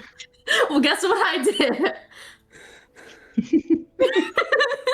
Okay, so I what took is the it? athletics. That's 13. 13. Okay, well, I can tell you right now that I believe 17 on the D20 before the +8 is higher than a... cool. Yeah, Div, I don't know exactly what happens to the pastry, or the hat. However, you shove something under... It probably lands on the table as you shove something under their face, and they grab, sliding out of their chair, knocking your, like, hitting your knee to knocking you to the ground, and, like, almost slams on top of you, without fully registering who you are. You can tell by the look in their eyes. Rain is going to kind of roll with this, perfectly understanding, Okay, yeah, no, that was expected. Not all that surprising. And just making sure the pastry is okay. The hat is okay if it gets squished a little. That's perfectly fine. He'll just are you pinning him with like his face up or his face down to the floor? Would be more so. Rain would be closer to being on his side. Okay. But face would be vaguely upwards. Like, yeah. Ugh. Oh, wow. Div, not in public. Hello. Why the Got you a little treat from the bakery. Where did you come from? You doing all right?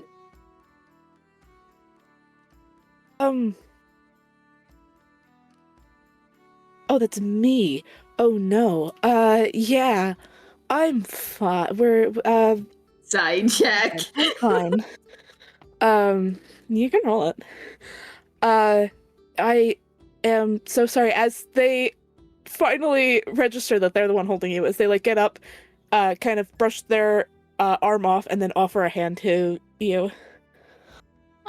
Rain will take the hand. That was a 15 on the inside. 15 inside. They're like, they look conflicted. A little disturbed in an annoyed kind of way. They're very bad at hiding their emotions on their face today. And like you can kind of, they're not like upset or frightened, but they're bothered by something just enough that you can see it. Okay. As they kind of help you up and go, I didn't really, my apologies. Out of a stupid question, how, that was like, never mind. Oh, no. Hello, you two, you're both here. Hi, Div's gonna kind of wave at Helly, seeing as she's standing a bit further away. Ellie kind of waves back. Do you What was want the question, one of Dave? these? She kind of holds out one of the pastries. Oh, I have food right now. So if there's any extras after you, or if you share them, I'm assuming if they're for sharing, maybe. Oh, we definitely got enough for extras. Did you two have fun with whatever you were doing? Did you kill someone? Not this You don't time. You don't look. You okay? That's what I That thought. Helly knows, at least. That Helly, of course. I was unsupervised for a brief period of time. That's Okay. true. The other two, might be back. I don't think they've gotten back yet. I was watching the door, but then stopped, I guess, because didn't see you two come in. So they might have walked up, but I don't think they were here. So, I don't yeah. know where else they would have gone, so they're probably not back yet. Yeah. If anything, Helly's probably just showing them for all the cool animals and trees. Fair enough. Alright, well... Yeah.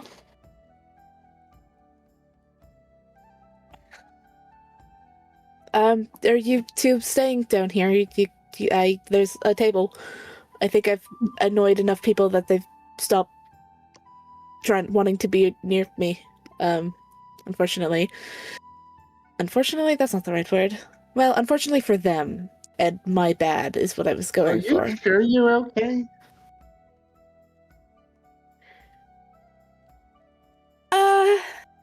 Everything is louder than it used to be, but other than Do you that, want to yes. go up to the room where things are quieter? No, that didn't. You see, that's worse because that up there, everything is supposed to be quiet, yet everything is loud. Down here, everything's supposed to be loud, so it drowns it out. What happened to you? I don't know. I'm still trying to figure that out. The more I figure it out, the louder each of us get. It's not super pleasant. Either way, if you'd like to sit, you can sit. If you don't want to, you can do other things. I don't know. Ellie will sit and await the arrival of her fiance and sister. Okay. Doesn't take too much longer before Halibor and Vemper arrive. Rain is also going to take a seat. Okay. Hell yeah. I will say Div has Teleport. that, or Div has on the table as well is that, once again, black leather-bound book, but it is closed, and the plate is on top of it. The plate of food is on top of it. But yeah. They don't touch it after you guys sit down. I will note for Ellie and for sake, I think this will be I don't know. You decide how important this is to you, but when you two get here, Helly does give you guys a smile, which is probably the first time you have seen her actually smile since when you left Hell. Teleport will very happily return the smile and approach the others. Did you have fun while we were gone? Oh, with us, with Vimper's weapon.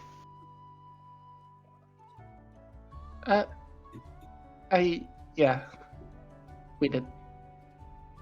It was a surprisingly charming experience. Good to hear.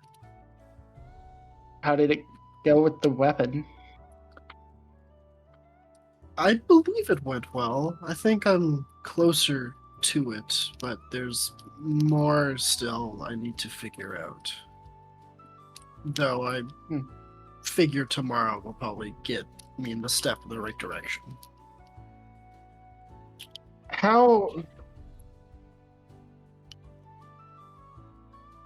There's a carnival in 2 days. How long do we plan on being here? What's a carnival? Carnival was 3 days. 3 days. I guess it just depends on what we find when we go down there. I mean, if it's a solid location, then I'd probably rather move as soon as possible, but, Carnival sounds fun.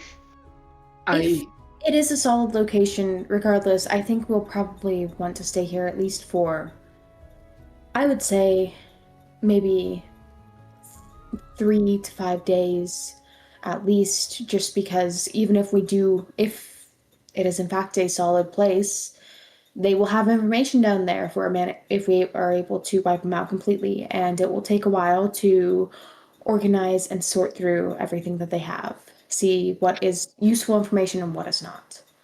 Should we go up to the room when talking about this? Should.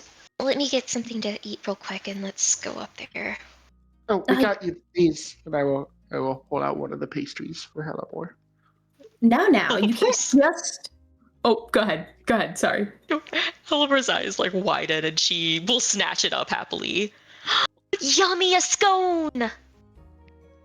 Yeah, they're pretty good, actually. I hadn't had them before. They're really good. Rain will speak up now and just say, Now, you can't just have sweet treats, Hellebore. We are still getting you dinner. That goes for you too, Vemper. Oh, Would you guys like some Okay. drinks to go with that as well? I Just some more milk. suppose. More milk? Anything for you, Vemper? Helen? Just water, I believe, would be fine. Water. Are you judging me? Who drinks water? Me. I don't Yeah. think blood is a suitable option in the mortal realm. You'd be surprised. I still do it. Careful now, don't tempt me. Alright. Div, you're on duty of helping me bring all this up to the room. If you three want to head on up, we will meet you up there shortly. Very well. Okay. I mean, I had to tap those out anyways, so that works. I realized Rain also didn't ask anyone what they wanted to eat, so Rain would also ask that. Whoops. Just get like a platter. Share a platter. Feeds like 8 people. One of everything. Okay, you can knock off another, we'll say 2 gold for the food. While Rain, we I'm gonna are... Just real quick, Ayla, I'm gonna say Div hands it over before Brain can. Okay, that's fine. Use your gold, you fucking As well as scoundrel. yeah, because like I said, they had stuff earlier, so they just paid for everything at the same time. Rain will, eye Div. Up and down. How wealthy are you? Mm.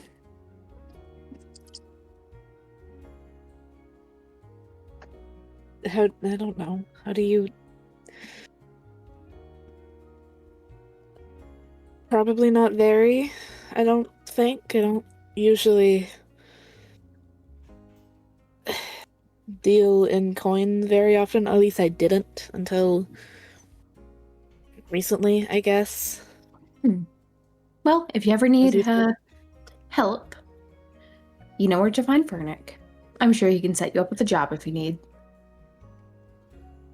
Maybe.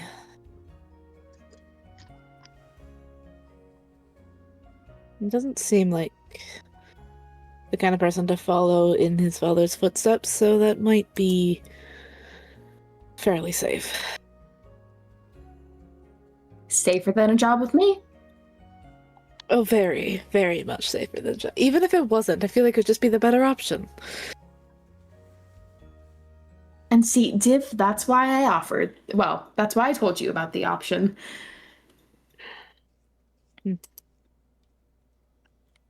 No, I've been needing to head back. I'm probably gonna need to head back there shortly, anyways. Not specifically to Fernick, but back to,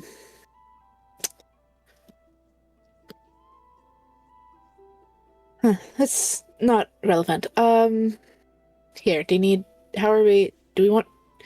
are there trays? Do we want trays to try and get everything up? Trays would probably be the best option Might be here. the best option, yeah.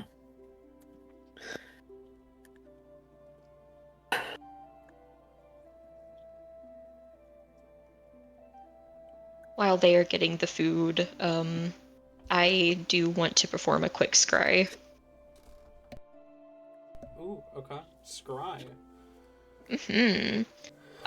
We are going to try to scry on Mishu to see if they are maybe still in the base. See if we can discern that. Okay.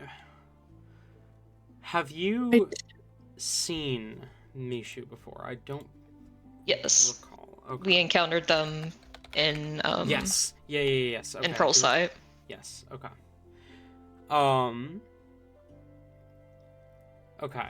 So you've met the target. Do you have any like possession or something like that? No, No. it's just Okay. a flat roll. Alrighty. That's a wisdom save, right? Mm-hmm. Give me a second to pull up Mishu's sheet here.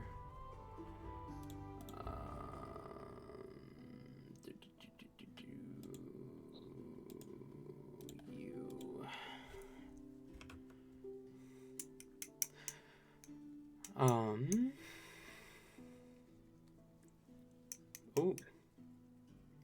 Low wisdom bonus. But high roll, that's a 17. Motherfucker, that's the DC. Damn. Well, we eat dinner. You cast scrying, and you, for just a moment, catch the sound of wind and the scent of fresh air before the spell fails. Well, that's a concerning, for them being in the base anyways, but good to know.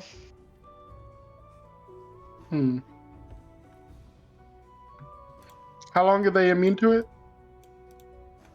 24 hours. Damn. So we'll already be in there by then. We'll hopefully be in and out of there by then. Yeah.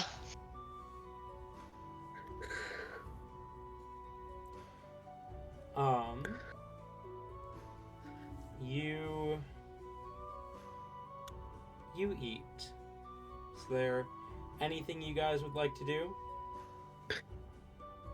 Yeah. Oh, okay, bye. At one point during, like, few minutes after everyone starts eating, Div, who's already eaten, will kind of look towards Rain, more than Helly and go, "What is a carnival? You mentioned it earlier." You've never been to a carnival, Div? The only event that I can truly recall properly was the Harvest Festival in Ignis. Is it similar to that, or is it something else? Yes, it is similar to kind of what the Harvest Festival is like, except it travels. At least for the most part. Carnivals are very similar vibe, I guess you could say. Depending on the carnival and depending on what exactly they're showcasing. But yes, there's usually various different games, shows, entertainment, all sorts of fun stuff like that.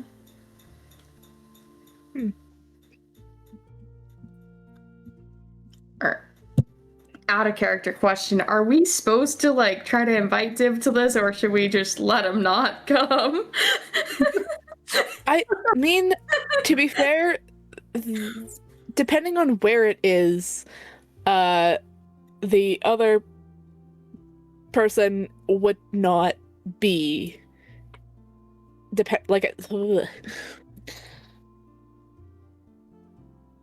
don't know how to explain it. But whether you invite them or not, they could still go on their own. Okay, Ray would definitely want to invite him. I just want to make sure that we're not, making problems of, oh no, this is where your character's supposed to show up, and now you're playing two characters, or anything like that. No, probably not. There's probably not too much of a worry. And if there is, then we'll fix it again.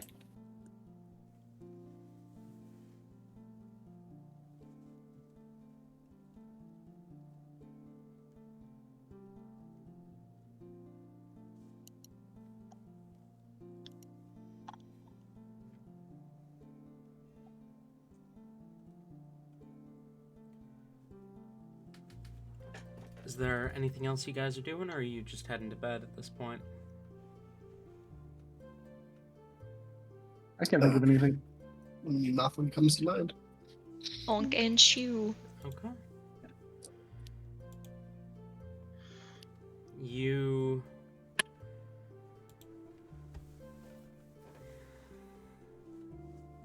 You settle down to rest. As night comes, you fall into a deep slumber.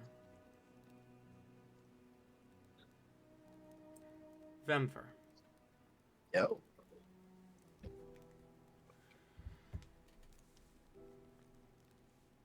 You blink awake.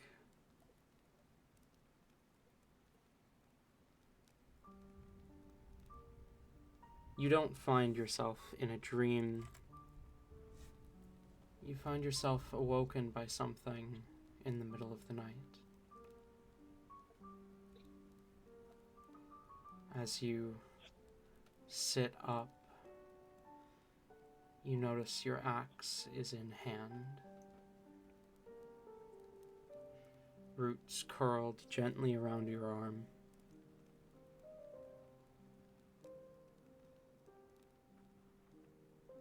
What do you do?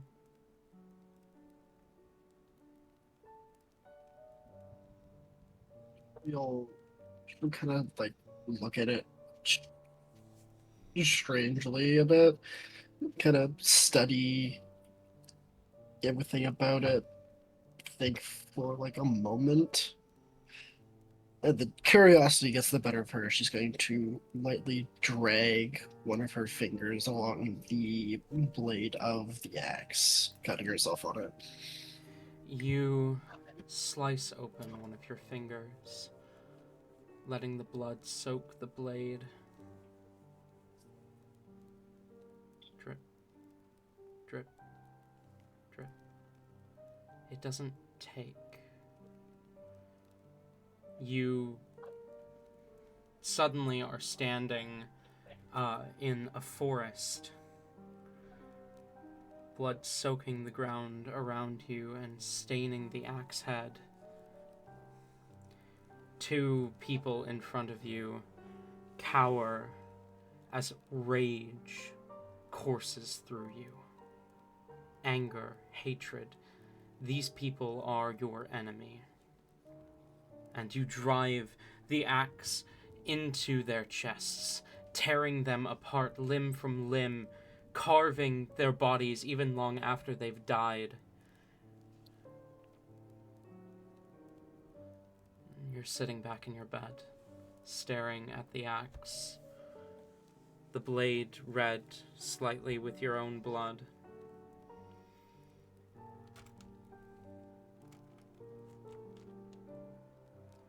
Kind of chuckles a bit and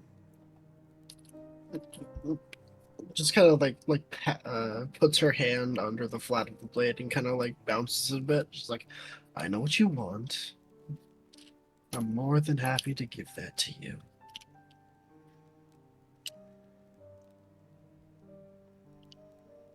Like a fucking psychopath.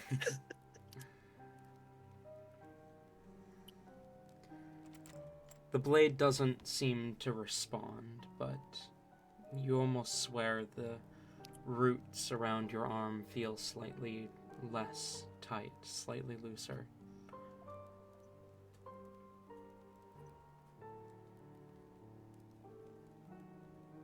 I think she'll just sit there studying it and such for another 5 minutes at most before attempting to put it back in her bag and laying back down. You manage to do so. You put it back in your bag, and you lay down and fall back asleep. And as morning comes, you all awaken, your rest otherwise undisturbed.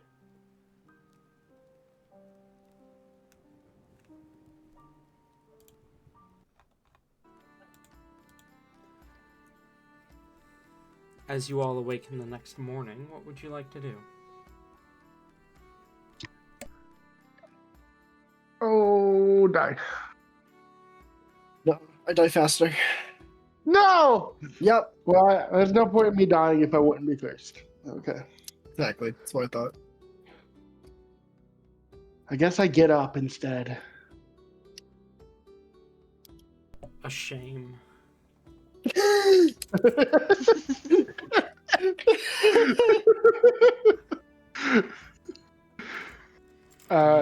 You get up, but you're not happy about it. I'm gonna make a roll to see how well Ellie slept through the night with how worried she is about everything. Okay. She was able to get some sleep. Hey, that's good. She woke up a little after Vemper woke up and saw her talking to this fucking axe.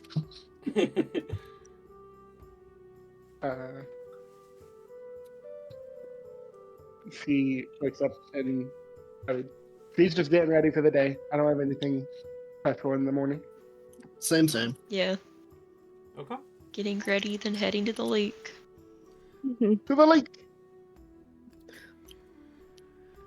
Before leaving the tavern, Div is like verbally being like, "Okay, go over the plan one more time. What are we doing?"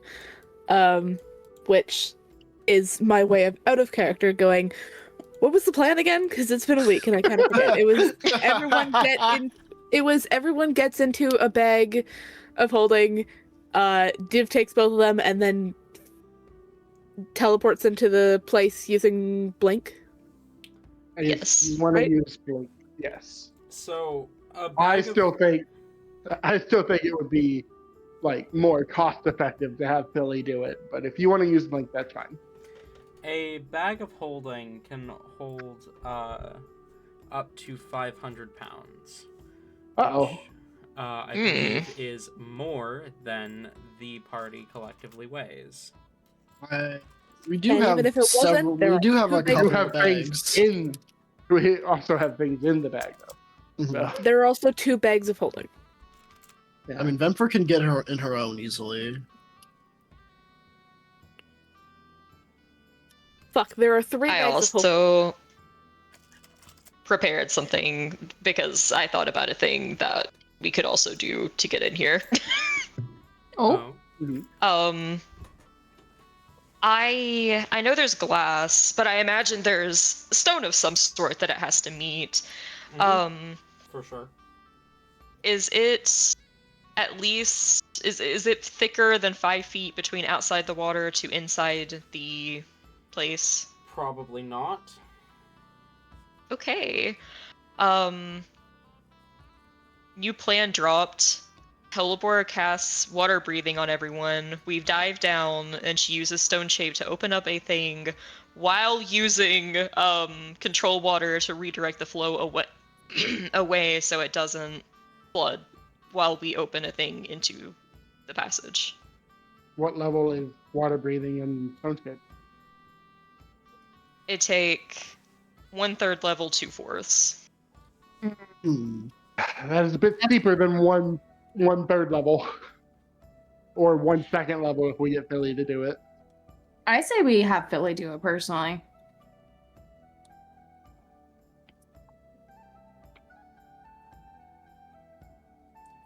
Is everyone okay with this plan? I fuck with it. It is a good plan, Tori. Don't get me wrong. It's just, it is expensive. Yeah. I mean, Looks she like a barely plan. ever gets to use her spells anyways, because I don't use it in combat. Exactly. We might need it for an emergency escape. True. That's true. Yeah, emergency escape or, cure wounds, Yeah. for the all nine. Cure wounds, left hand pointing, right hand Yeah. pointing. Rain's her healer now, though. Rain is basically the healer because, like, Aliport is fighting. But no, you don't understand. Rain's gonna be the one needing that healing. We talked God about me being able to summon Dee again. Did Dee reach out to me in any way to let me know, or is it just next time I try to summon her, it works? No, Dee hates you. Dee has not reached out to you yet, no. Okay. Tolkien can still heal if we need emergency healing. If we need emergency healing, we just pull a wild move here. We also have summon. multiple potions of healing. So Yeah. sorry, I interrupted you. Like, go on. I'm just making up bullshit over here. I was just gonna say, we just pull a silly and summon Fernic up here. Oh, Dad. I could have made a contract with Furnick. Ooh, that'd be sick, actually. That is wild. I love that. Make a contract with Furnick, please. Next time we see him. I feel like Helly would. It's either like just summon Furnick, which is boring, or the CR is based off Zitterith, which means that like trying to summon him would just kill Helly. I mean, it is even in that regard. It is only a fragment of Zidrith. Yeah, I do think it would be based on Furnick's level. Mm. Anytime someone's sad, just be like, Furnick, come here, we need you. Furnick, please. He's in the middle of working on something. They're just, oh shit! I feel like he gets the sensation. It's like they need me. It's also worth noting that summoning through the new contract, that style of summoning, I can't send you back. You're just with us. That is true. Abduction! I love this because this means that Rain can just be like, hey, I want to see my husband. Yeah. I miss him. Bring him here. I need him. He could be busy. I need him. Slides 5 It does- Helly. It does have to be willing, unfortunately. But Keep spamming him until he comes. Rain can send a sending of like, I'm sorry I couldn't do more Nyx. This is it. This is the end for me. That's crazy. I need to see my husband. the second time you try to do that, and he just rejects it, and it's just like, yeah, whatever. And you just die for real.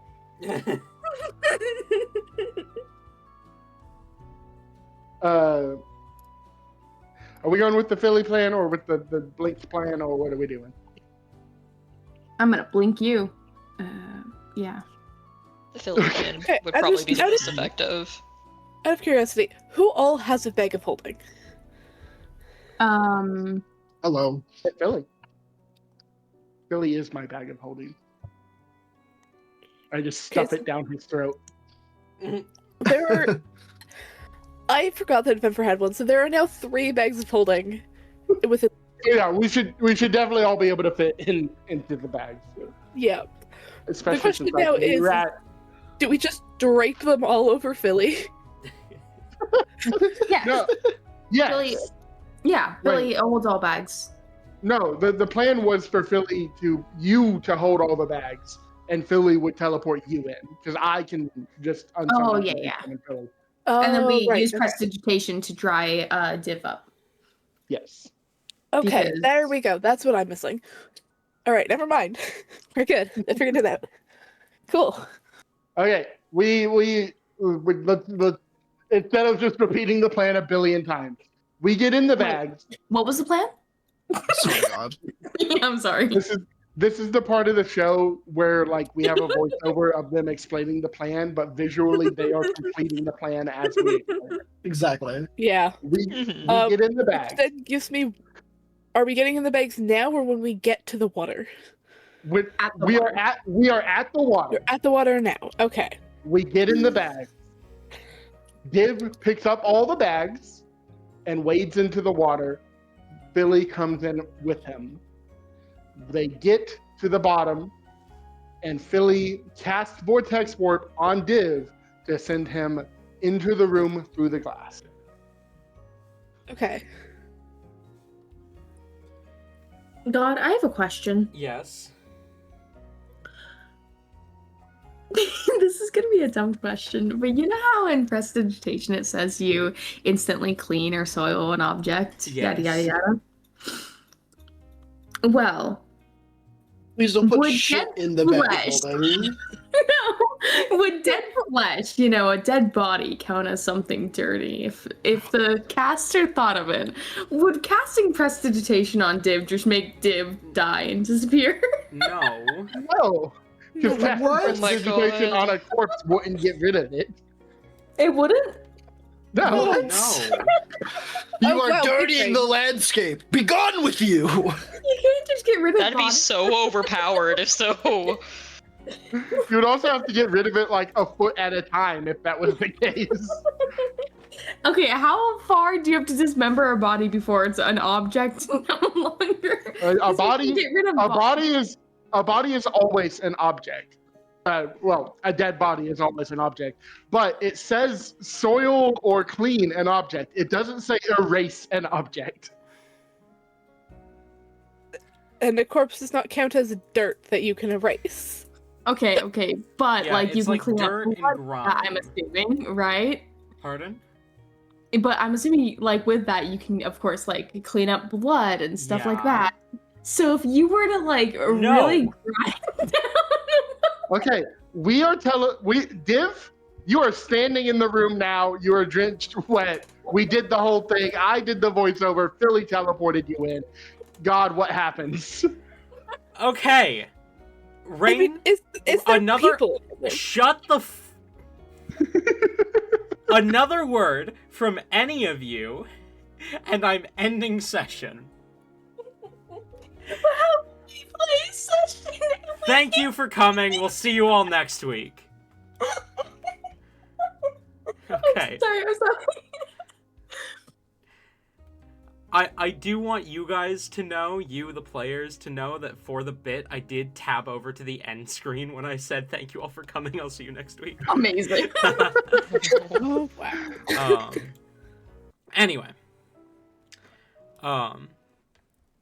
You cast you teleport Div into the space. Div, as you land inside, it is dark. There is a dead body in the middle of the room. Yeah, we just put Div there. There is a second dead body in the middle of the room. There's a non-animated dead body. Second dead body has hit the lab. I Wow. hate you guys. Look, this dead body's looking especially inanimate. Can I describe the scene, please? Mm, No. I'm sorry, Tori. I'm sorry, Tori. Oh, you apologize to me. Like, you know. There is a dead body in the middle of the room. It is dressed in simple rags. And you do not see a wound, but it is pale and stiff. And should you touch it, it is cold to the touch. The room itself is made of white marble, and you see a large glass wall at the opposite end of the room, and you feel a chill run down your spine. You've seen this scene before. Almost identical to the last one of these facilities you were in. A dead body with barely visible stitch lines, dressed in rags, glass wall for observation, and a counter with tools, implements for torture and experimentation. The only difference is that the body is dead.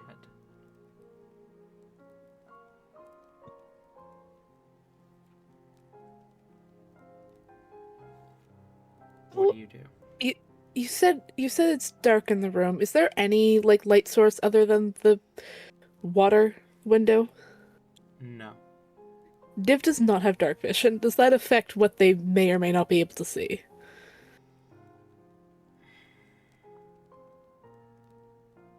I mean, it does, but I don't think it would affect what I've described. Okay. You just can't see much beyond that glass wall. Oh, so wait, there's no way of knowing if there's anyone that's now can see Div. Cool. Div's gonna like... Is the body on a table? No, it's lying in the middle of the floor. Okay. Same place it was last night. Or yesterday. Div is going to kind of crawl to the like a corner, trying to not be slightly paralyzed with a bunch of issues right now. And will whichever bag.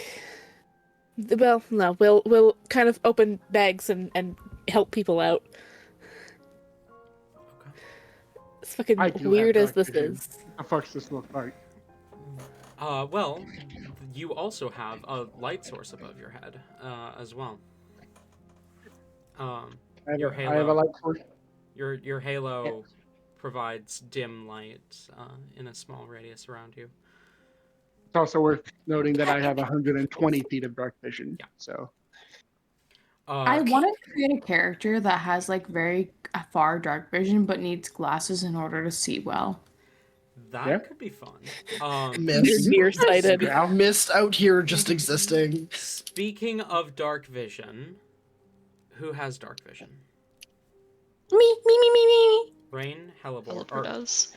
Okay. Rain, Hellebore, Helly. Does Vemfer? No. Okay. Nerd. Rain, Hellebore, and Helly, you guys get a bit more of a sense of the area. The glass wall at the end of the room, there's a glass wall that opens into on the other side of that glass wall, there's a room. It seems to be some sort of observation room. There's a broken desk, and you can see a notepad and a notepad kind of laying off to the side next to the desk, and a inkwell that's been tipped over and a pen that's been completely soaked in ink. You see the door to the observation room is slightly open, and it seems to lead out into a hallway further out, but you can't see much beyond that. And you notice blood. Blood stains in the room that you're in, on the desk, the broken desk, and a small trail leading out of the room, out of the observation room, through the slightly open door. How fresh does this blood smell? Few days old, at least.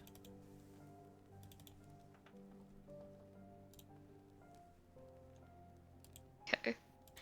Helibur's definitely taking a look at that notepad, though, to see if there's anything of interest there. If it's not completely blotted out. The notepad is on the other side of the glass wall, which you do see a door within the glass wall, though there is no handle on this side. How did we open the door last time again? You were on the other side of the wall. You came in from the observation room. Yeah, no, but was it locked or something? I can't remember. It was. I believe Prozia lockpicked it, though. Okay. Div is gonna quietly mutter to those that seem to be able to see, is there anyone on the other side of the glass? I don't see anyone. Looks fine to me. For the record, Helly is now holding the axe that Vimper gave her as though she knows how to use it, which she very clearly does not. Fuck yeah. Okay. She did. I will say she did sharpen it again that morning. Div quickly turns their armor off as to not go clinky clanking all the way through the chamber here, and is going to creep their way over to the door to see if there's any sort of way that they could pick it from this side with the tools that they have. Roll investigation.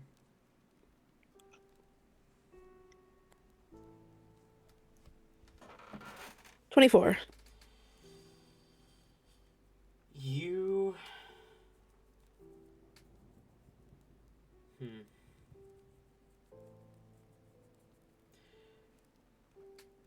Picking the lock from this side will be incredibly difficult, but you might be able to do it.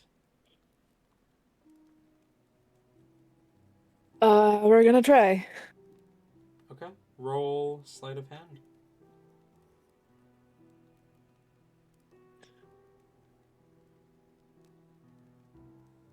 Oh god, no. Oh no. Okay, it landed in the wrong one, but it landed completely flat, so I'm keeping it anyways. That is a natural one for a total of 8. Wait, Yeah. no, I already said the total. Fuck, I have things that I could have used to change that. It's too late now. That's fine. I mean, it's saying total without saying the without getting the result technically, even though I'm sure you kind of know what the result is. To be You fair, know? it's not that. It's that I've said the result to specifically the DM. So even though I could use the add the d6 thing, I don't know. Would you allow me to do that real quick? Yeah, I mean, you still don't know the Okay. result, technically. Oh yeah, that's fair. Works. Cool. So we're gonna. Please get. Oh, that's another fucking 1. Okay, it's now a 9. Wow. 9. Yep. Yeah, no, you completely fail. Shit. Rain, do you have a... I broke my fucking lockpick. Do you have a pair of lockpicks I can use? A set, a pair, whatever the fuck they're called. Do you have... Can I just try? Yeah, here, look. I see what you're There. doing. Yeah, I know you can see, but like specifically, here's the mechanism there. It's Okay, show fucking me what you're doing. All right, Yeah. Rain will get in close and just like together they're gonna bonk their heads together and figure out how to get this door open. Rain's gonna attempt to lockpick this door himself now with Div's insight. Yeah. Hopefully that counts as helping. Yeah, go ahead and Advantage? roll sleight of hand at advantage. I say as Div's pointing it, they're like, if I remember correctly, from the last time I saw it from the other side. It is here, there. This one looks, you can see it's there, and is like muttering. Cracks knuckles. That's a 30. Oh fuck yeah!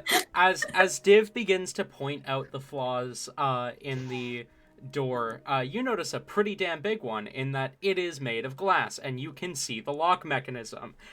Click. You don't even have to feel when the pins click up with your lockpicks, because you see them click up, and you easily, like 3 seconds in and out, door swings open. Rain is just going to open the door and just say, "Whoever designed this fucking door is an idiot." Well, it's not usually designed to be picked from this side, so or picked at all, really. You can see it. Can you see it from both sides, or is the lock itself on the other side blocking it? No, you can see it from both sides. Okay. You can see it. If you don't know how they work, most locks are kind of different from each other. It's the same basic mechanics, also though. an Just angle. a little push pin. Either way, it does also help if you can fucking see the thing. Which You guys can see. I can't. Either way, Oh. be Well, careful. I'm sure you would have been able to get it if you had been able to see, honestly. It's nothing. That, and if my hands could stop fucking shaking, that'd be great. Besides that, there is... If Div's hands are currently shaking, Rain will just kind of like go to grab them and hold them still for a moment. So, Div's hands are like tucked behind them. Oh, Sort okay. of. Like, you can kind of sense they've been like crouching the whole time, so any like slight movements has genuinely just looked like them trying to keep balance. But with them saying that, you do kind of notice like there's a slight shiver every now and then that every time they look at something, there's like another slight like recognition, but bad, that you can see. Especially as they look towards the body lying in the center of this room. Oh, right, the body. Rain's taking the body. I forgot about that. Is the body breathing at all or showing any signs of being similar to Buddy? No, it is completely dead. Okay. Body bag now. Okay. You Oh my bag the body. god. I'm sorry, guys. It is cold to the touch. It is unmoving. It, Sorry, let me get back so you guys can hear me. Would this is in character? Would that body know anything? We can get Para to have it answer some questions. that's exactly what I was actually taking it with us for.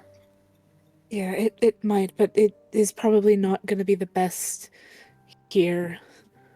What will be the best here right now, though, is keeping your wits about you, because these fuckers, these fuckers don't fuck around, but this is not fun, especially if that one was moving, which this time it isn't, so.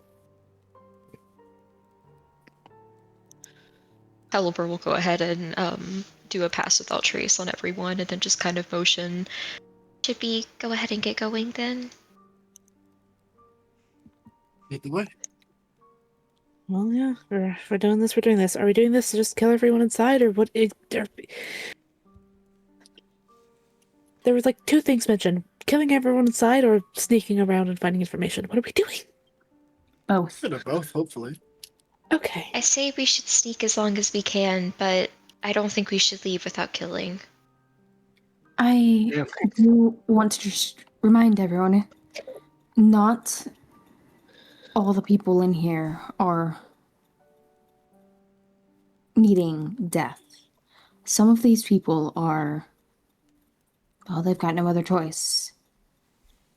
Are they able?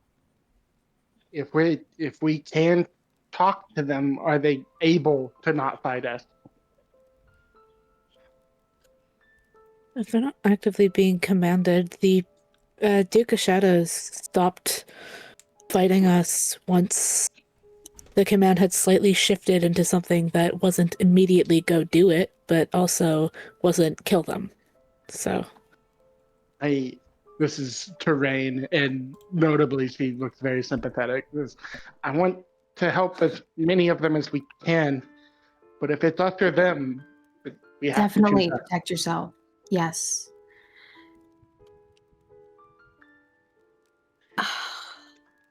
Alright then, well, let's go kill some people. Kiv's gonna put their armor back on. Roll stealth checks, all of you.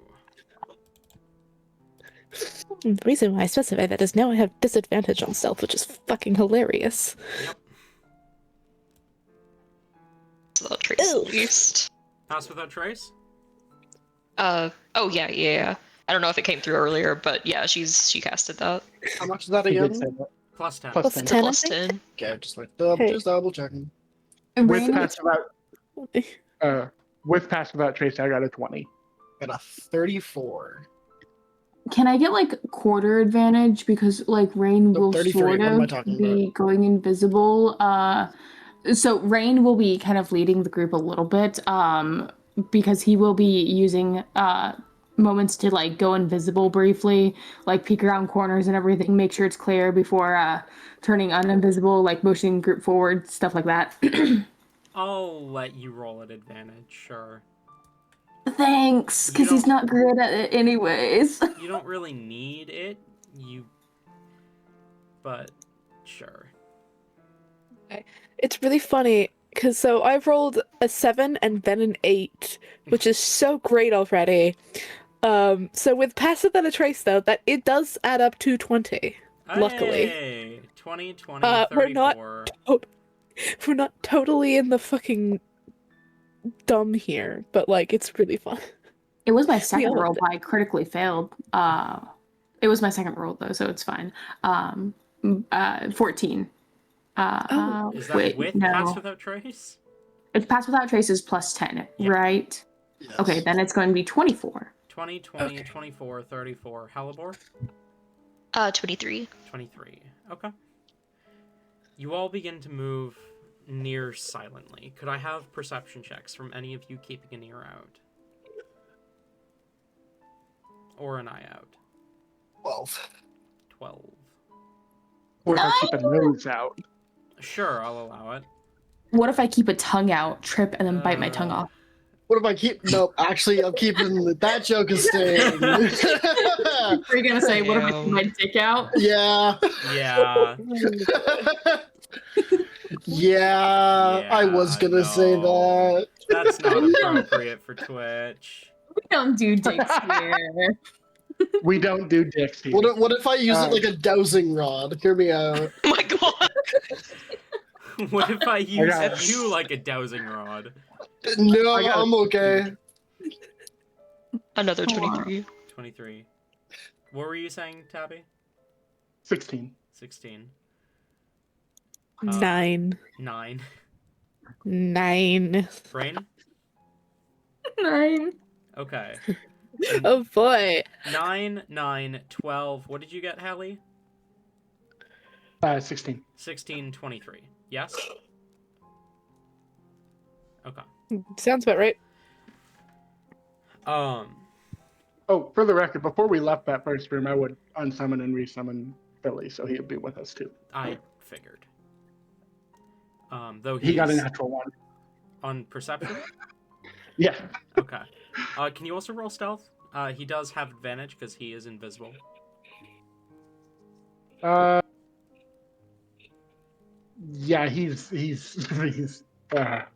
Yeah, he's fucking fine, dude. He got a 34. Yeah, gone.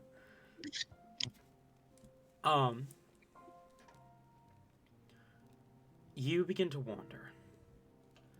Leaving the observation room, you find a hallway. You see within the hallway blood staining the floor. You see a few torch holders, some with unlit torches, as well as a couple places for lanterns to hang, and it seems like these lanterns have been knocked over. You see a couple broken lanterns in the hall, and at the end there's a door that seems to have been knocked off its hinges that opens up into a larger chamber. Entering into that larger chamber, you see a couple dead bodies, broken masks, long, tattered, torn black robes. Something slaughtered cursed ones here. How familiar does this look? Specifically to when Div woke up. Roll medicine.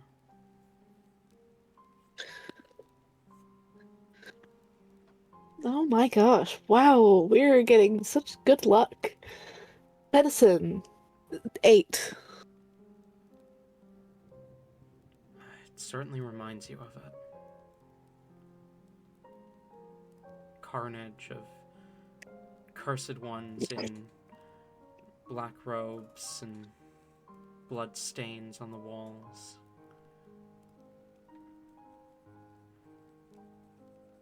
You see broken furniture and 3 doors in the room, one to your left, one to your right, and one ahead of you. Any bodies we just kind of like walk past without giving much attention to, Emperor is like kind of cutting the blade of the axe into them, holding it there for a couple seconds, and pulling it back out. They're just doing that to like all of them. Okay. The blood does not take. And there's, in the back of your mind, a desire for bloodshed. This picky mofugga. This second-hand carnage will not be enough.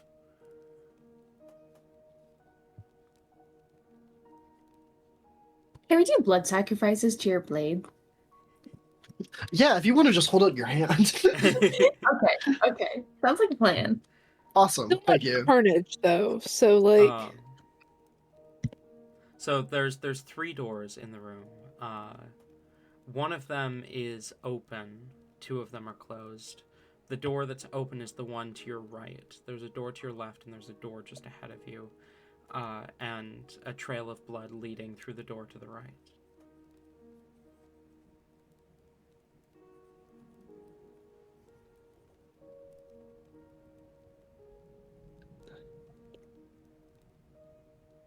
Rain's in front, so which door is he picking? Sorry, I was moving stuff around. Which directions are the doors again? I'm so sorry. One to your left, one to your right, one directly in front of you. The door to your right is open with a trail of blood leading through it. All right, we're following the bloody trail. Okay. You enter into another hall. A few paces up, there's a door to the left. The trail of blood and carnage leads through the door to the left and then seems to come back out of that door and back and continues down the hall where there's a opening. The hall kind of opens up into another chamber and seems to take a hard left. Hellebore, you hear faint, distant footsteps from down the hall directly ahead of you. And it sounds like they're getting closer. Hellebore will very quickly, as quietly as she can, kind of whisper to everyone. Footsteps coming in front of us. Duck in the room. Rain will duck in the room with everyone else, but he's also going to I feel like he would have already equipped the robes before coming in here, but he will don the mask as well of bait. Okay. They'd never see that.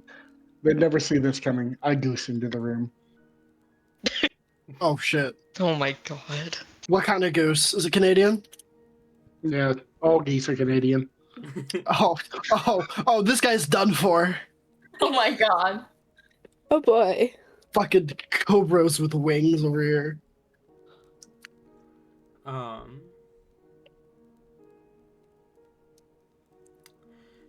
You duck into the room to the left. There are more bodies in here, as well as what seems to be some sort of operating table. And on the operating table in particular, there is a body with just like undergarments on. It is pale, as if it's been drained of its blood.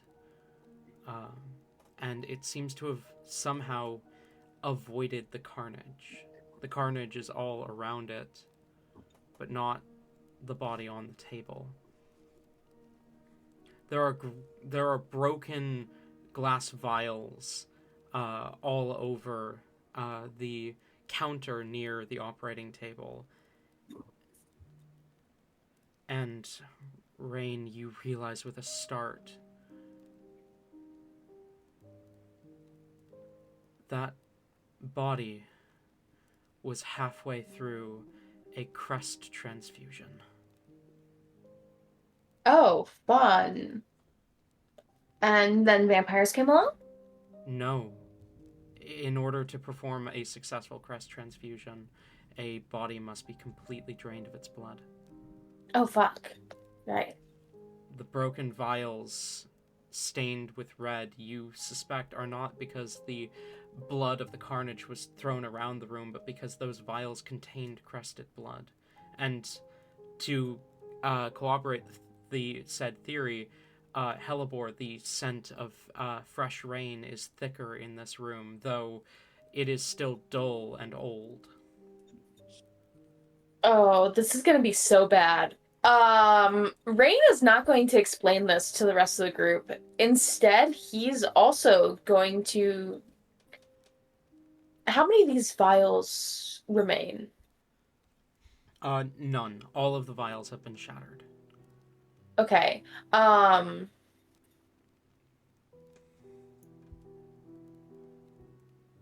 Rain will take the body. Okay. Another body collection. you take the body and you tuck it into your bag.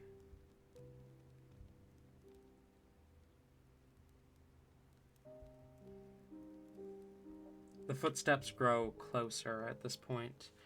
I believe, Helly, you were the second highest perception check. Sure.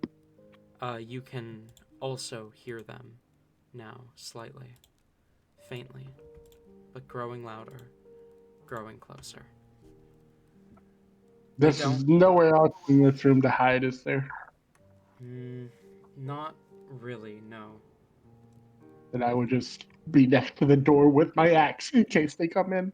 Vemfer is on the other side of the door with Helly.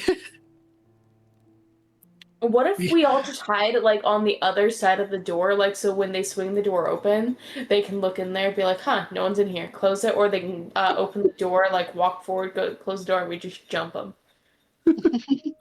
I like this plan. You press yourselves against the wall near the door, listening as the footsteps grow closer, and you see light begin to spill into the room, flickering firelight, like a lantern. Rain will don the mask of bait. Okay. Div makes sure their helmet is covering their face and hair. You hear a voice muttering softly like someone talking to themselves as it says, "What happened to this place?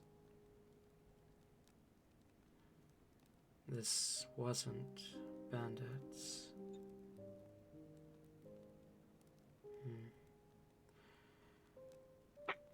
You begin to hear the scratch of a quill on parchment as the voice says, "The facility was not abandoned,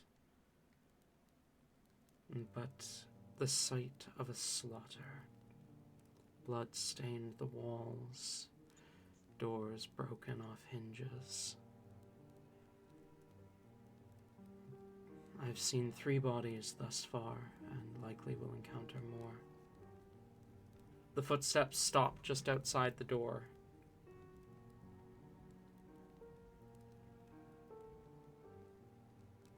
How many bodies were in this room? In the room that you're in? Yes. 4, and then the one on the operating table makes 5. Okay. Which means that they're about to come into this room, probably. Rain is tensing up, ready to tackle this person when they come through the door. Pelibor is going to just go ahead and ready a hold person. Okay. As soon as she sees them. Get ready to strike. The footsteps continue again as you see a figure enter the room. Helibor, you're hold personing? Yes. Okay. 14. They are paralyzed. Rain, you are tackling them. Yeah. Well, they are paralyzed, which means they automatically fail any strength or dexterity checks or saving throws. Which means you successfully grapple and shove them to the ground. As you get a good look at this person. On their back, they carry a large harp, one that looks far too heavy for a half-elf of this size and stature to carry, but nonetheless, they seem to carry it like it weighs nothing. They are dressed in a blue coat. They're dressed in a blue coat with kind of leather armor that's a matching blue with a brilliant kind of white. They've got short blonde hair that doesn't quite reach their shoulders and a large brimmed hat. They're carrying a notepad which is knocked to the ground along with a quill knocked to the ground as well as you tackle them. Just so that you know, like when Rain goes to tackle him, Rain is also going to be like snarling and just like making all sorts of noises to like this Roll- zombie attack. Roll intimidation and give me a second because I need to Is this how I think do it something is? real quick. I did say Vemfer was also readying to strike the moment someone walked in the room. Can I don't know if that argue was heard. advantage because of the hold person and the instant just like making him crumple to the ground? Be sure they're paralyzed, you get advantage anyways. Guys, I promise I can be responsible with the exposed neck, me holding a battle axe, looking at the person on the Oh ground. my gosh. I think I know who the. Oh no. Oh no. Oh no. Yep. Kill them This before is we right. can talk to them. Yep, Yeah. that's the plan. Do it. So advantage, eh? He's not there at the moment, I think. I'm pretty sure he stepped away. I'm just gonna roll with advantage and wait for him to tell me I don't get advantage. Yeah, go ahead. Wait. Okay, hold on. No. Tabby, is this the good timing for the thing, do you think? Sure, go for it. Oh no. Oh no. We gotta. Okay, so if that's the case, we gotta ask God when God gets back. Wait, what? Just to make sure I'm understanding, what exactly are you rolling for? Just like intimidation. I feel like it would be really funny to get a really high intimidation on this. Because advantage did be no fucking good. Oh no. And you know, we know the after we've made the roll, but we don't know the result yet. So Uh-huh. Oh, I see. I think I know what you. should we do one or two? We can. What'd you get? I got a 13 with advantage. Yeah. And already having a +5, it's bullshit. That is bullshit. Should we try to see if 2 stacks? Is that what our plan should be? Yeah, I thought that's what you were doing. Yeah, let's see if 2 will stack. I guess we can just explain it. DM. DM's not here right now, I don't think, right? He can hear us though. Ah. DM, we don't Sorry. know if this is intentional, but in the feat, you did not specify that we could only use it once per roll. Meaning, theoretically, Rain could roll something and then use the 2 charge option 5 times because we have 10 charges and add 25 to a roll. That was not intentional. But it's funny. No, I'm gonna say only once per roll. Damn. Okay. It's still an 18 if that's the case, though. Okay, 18 intimidation. We need somewhere to track these charges. We do. yeah. It's like if he's You can- on If- the if ground you now want- with Rain, does Vemfer still attempt to attack? Yes. DM, you can add the charges to Hallie's, and I'll just keep it tracked on hers, on her feet thing. Yeah, fair enough. So sorry, Vemfer, you are attacking even though Rain is on top of them right now. I promise I could be responsible with exposed neck. Oh no. Oh.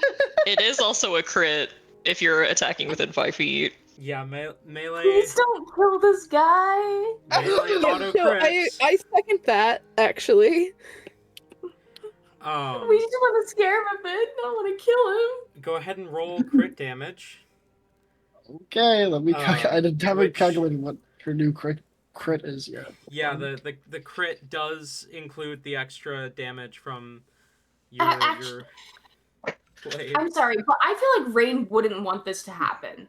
Genuinely, Rain's tries. You not- should have said something when I said I'm preparing an action to attack the guy who if he walks into the room like 5 minutes ago. Before Yeah. any of Okay, this. okay, but then we saw that like Rain jumped him and everything. We see like what he is with Rain being. Well, technically, can Rain technically, Yeah, it's Vimper on would the have base. attacked. Yeah, Vimper would have attacked as you are tackling. Yeah. Mm-hmm. Oh, Which that's I would say Rain suddenly shifting the target of the attack might make you miss.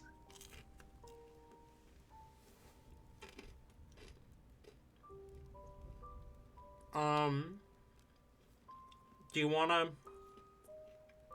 Oh my gosh, I'm Do you coming. wanna roll for it? Sure. What am I rolling? I think Vemfer, you roll an attack roll, and then Rain, Yes. you're trying to stop her from attacking them. I feel like Rain after like register with the audio even of like this clearly not being a cursed one necessarily. Rain would try to be like, no, wait. Okay. Would you like say no wait before they enter the room? Nah, Rain's gonna do the worst thing. Rain's gonna put his body in between the axe and the Okay. other body. Then I have some bad news. Oh no. I may or may not have rolled a 1.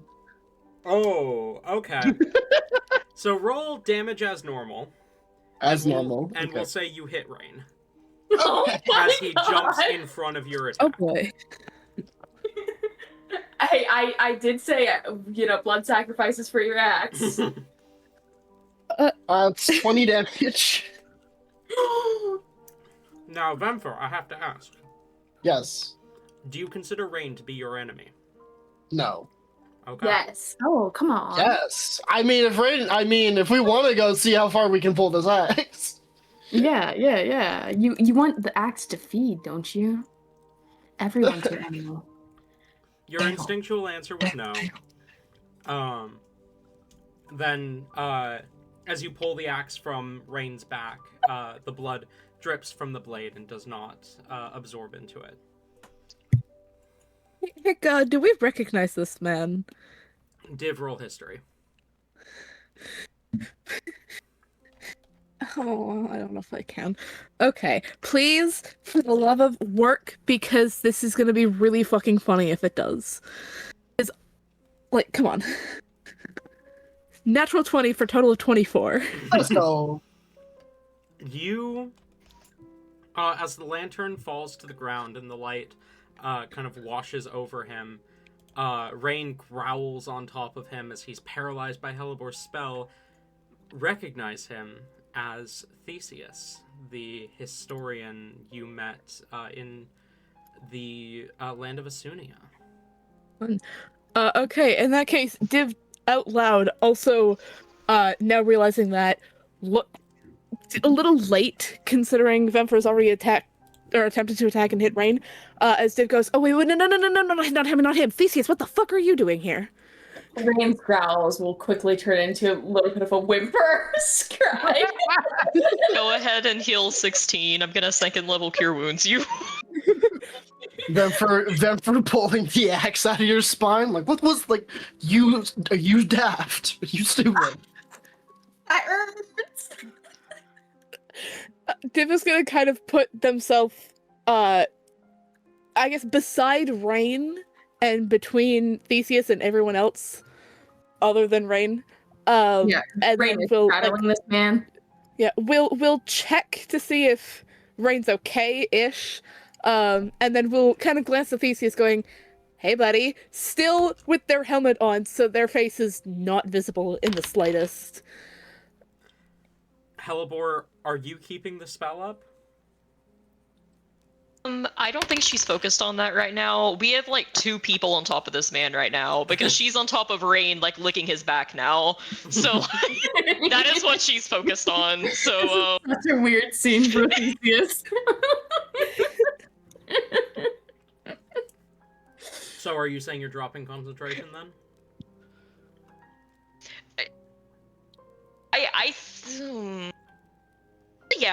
yeah, I think that makes more sense. Okay. I ask because I rolled a 4, a 14, a 6, and a 7 on his first 4 resist Oh my rolls. God. Yep. He's got a +2. He's just rolling bad. Sure. That's fun. As you as concentration falls, he kind of looks up at you each, like fear in his eyes, clearly intimidated by whatever the fuck just happened with Rain, as he says, wait, don't, I'm not with them, I don't... We're not, we know, I know, at least I know. Okay, buddy, hi. Hello again. Who stand are you? up. How do you know my name? One, back up. You don't... Div kind of, their Hang on, give me a sec hand to find kind his of voice. goes up to their face as they, it kind of like clangs against their gauntlet clings against their helmet. Shit, right. As they kind of, their helmet like folds in on itself, revealing their face. Hi. Need a hand. It's you. It's me. Can you Hello. tell your dog to get off me?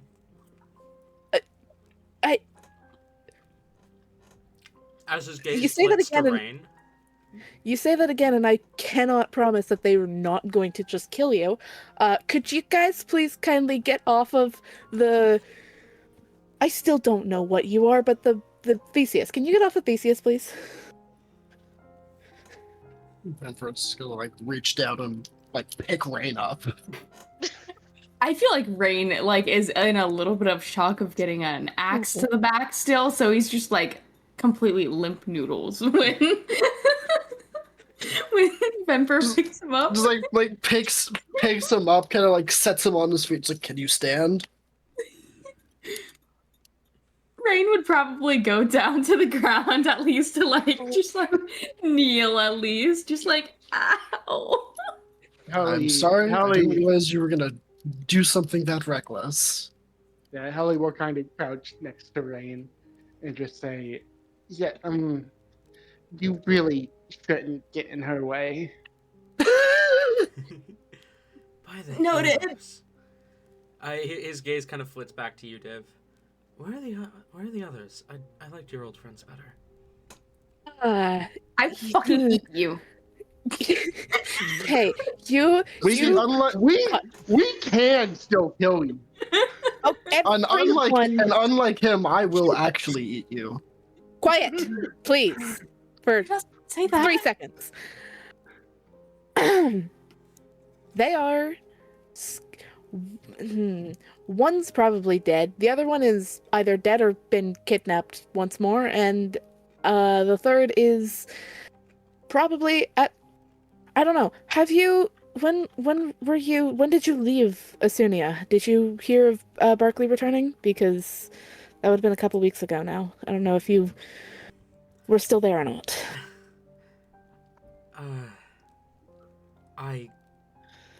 I can't answer that question without knowing if you know what he's doing now. Is he not running the newspaper anymore? Then I cannot tell you whether Can I've seen you- him. Wow, that's so vague, but also not at the same time. He turns to look at the that's rest fine. of you as he says, "Apologies for scaring you, I suppose. I'm Theseus.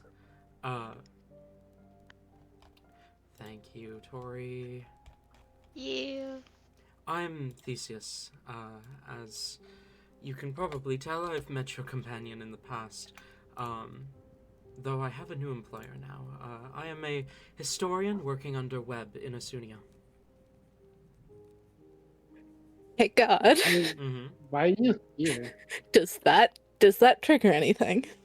Roll history. And what was that, Helly? 18. Why are you here? 18. A Yeah. strike of dread shoots through you at the name Webb. That still fucking exists. Still? Webb. To answer your question, as he looks over to Hallie, I've been sent here to look into information regarding the Cursed Ones, any potential bases or hideaways they might have. How'd you get in here? The front door? I used Where's invisibility that? up in the ruins of War's Fortress. I used invisibility to sneak past the bandits up there. Bandits. For no cursed ones are Bandits, here. good to know. No, I heard a monster had been through here a few days ago, and then bandits took root because whoever had been hiding here had been slaughtered by the monster. The monster. Would this happen to be similar, the same sort of thing that happened in the one where we previously met? I don't believe so. The wounds, they don't look like they were blade or they look like claws and teeth. My immediate assumption would be werewolf, but the timing doesn't line up with a full moon. We can ask them. Where are they at? He gestures to the bodies around. I forgot that there were bodies around. I will turn to one of the bodies and summon Para. Para kind of flies down to land on the body, and she kind of looks to you as she tilts her head. She speaks. This one? Yeah, that'll be fine. Any of them, I think, would do. Okay. You see she kind of, she goes through her usual process, and her magic kind of lifts the body slightly as it regards you lifelessly. What killed you? A monster of our own creation.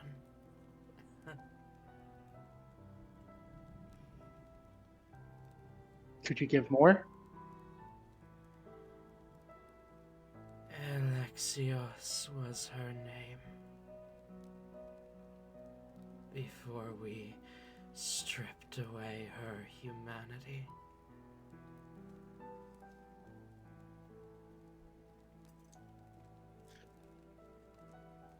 The ones that got away, do you know where they would be going?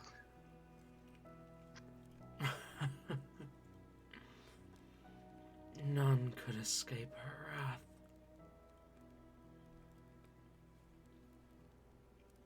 wrath. Looking around, does this look like it would be everyone who was here?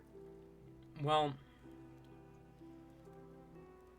you're not sure, because you haven't explored much of the base, but you don't imagine so. I think you might be underestimating your allies.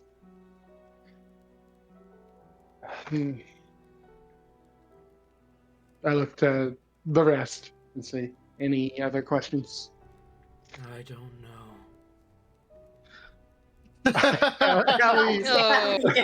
Ellie just kind of, she makes that face where she knows what she's done, but she doesn't want to fuck it up any further by saying something else.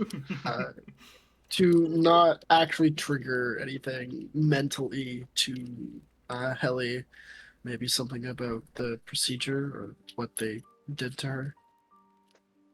What did you do to her? How did you strip her of her humanity? We turned her to a beast of pure divinity. An amalgamation of shattered crests. The spell's power wanes. You can ask no more questions. Right. If only. Hmm. That's fine. It's We have other better. bodies. Elmore Hmm. will look I to wonder where we Ellie. did this before. Could you ask where their leaders went? Where any of them who escaped would go, and this one at least didn't think anyone escaped. But I can ask a Maybe different one. before that, like What if specifically by we name, were to- the new two leaders, or what the one new leader? I looked to Para and then just kind of gesture to one of the other bodies. She flits over. As she does her thing again, and the body regards you lifelessly. I looked at Halibor to confirm the names because I don't remember them.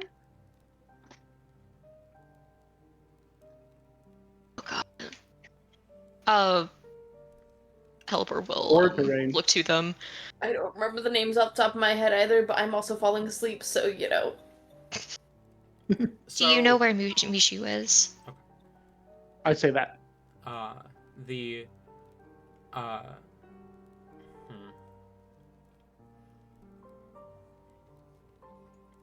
Callus starting a war. Oh, fun. Sounds like they never really left then.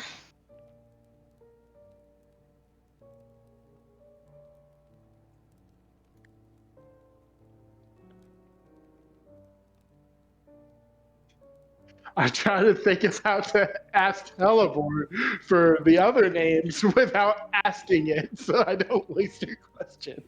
Writing it down, maybe? She'll message Helly. Maybe ask where Milmore is? Where's Milmore?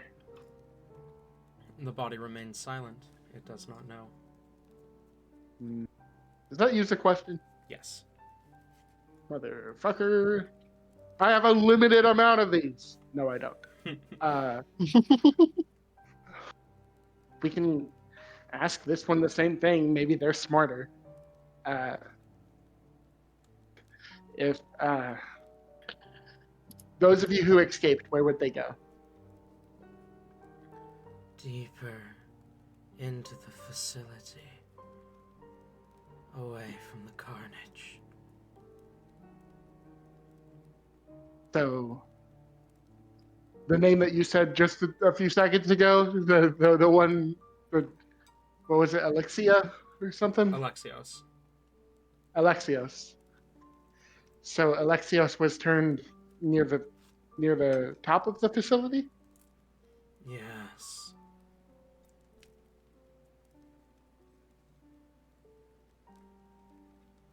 How deep into the facility are we now? Sorry, hang on. That's your fifth question, I think? Yes. Okay. Yes, I think so. Surface level of 17. The spell's power wanes. You can ask no more questions. Okay, so it sounds like we need to go down. Did it say of 17 or off 17? Of 17. Okay.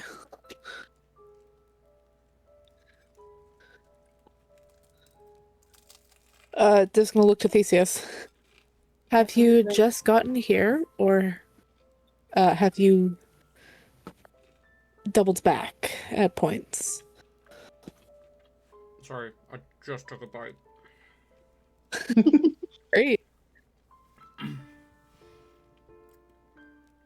I mean, I've been scouting the surface for 2 days now, but I only just arrived. I assume since you're here by yourself, you're prepared to fight, if it came to that. Theseus nods. I'm a journalist. Fighting's in my job description. We should how well probably- can you hold up in a fight. Well, assuming I don't get ambushed again, I can hold my own, but worst case scenario, he reaches into a pouch at his side and pulls out a scroll. I can escape. If you're not paralyzed again. I said... What is that? It's a recall scroll. Brings me back to web headquarters. It's okay, you keep saying that. That still exists. What do you mean still? It's only existed for a month. Not even. Or not.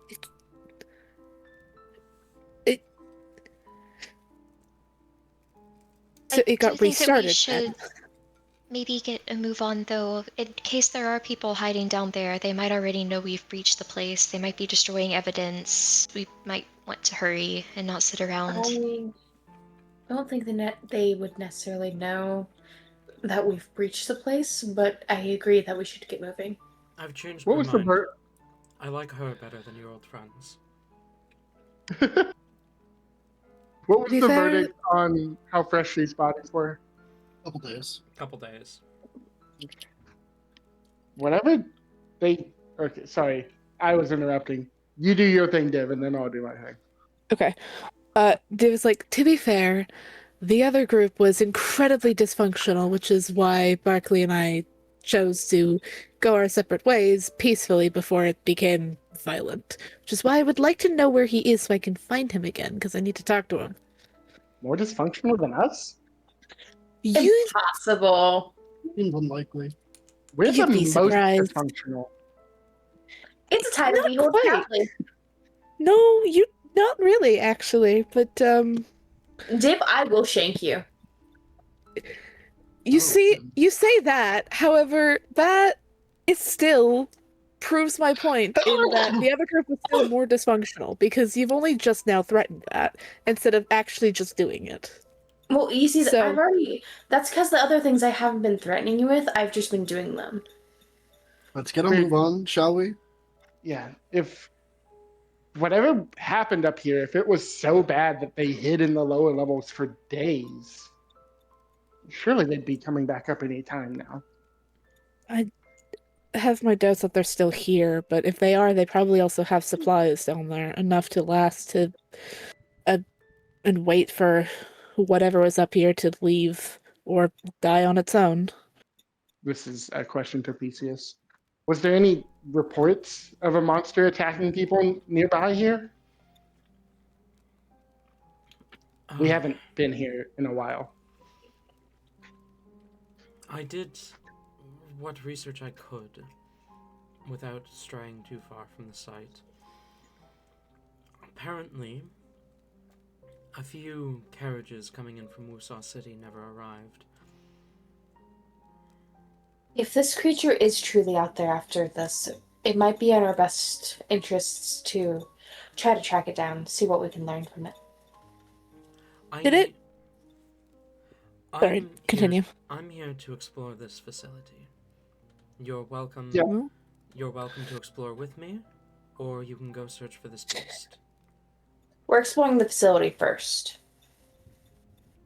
Chances are it's came back. I don't know why it would do that.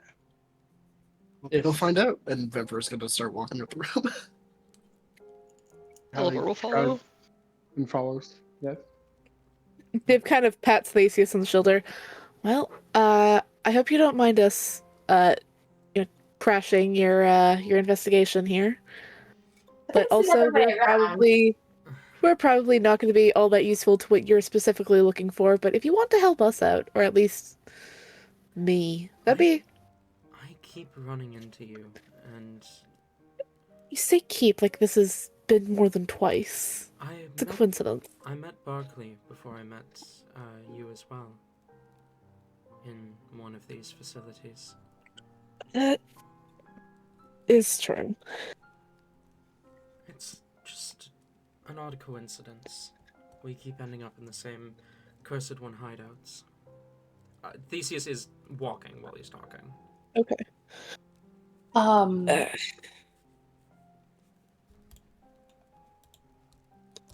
Sorry, were you going to say something again, Div? Yeah, Div is just reiterating the once again. It's you say that like it's been more than twice.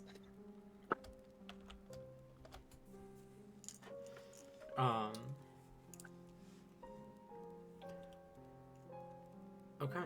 As you step out of the surgery room, which way would you like to go? The way Theseus came from, or the way you came from? Theseus, which way is down? That way. And he points down the way you guys came from. That's Guess that way.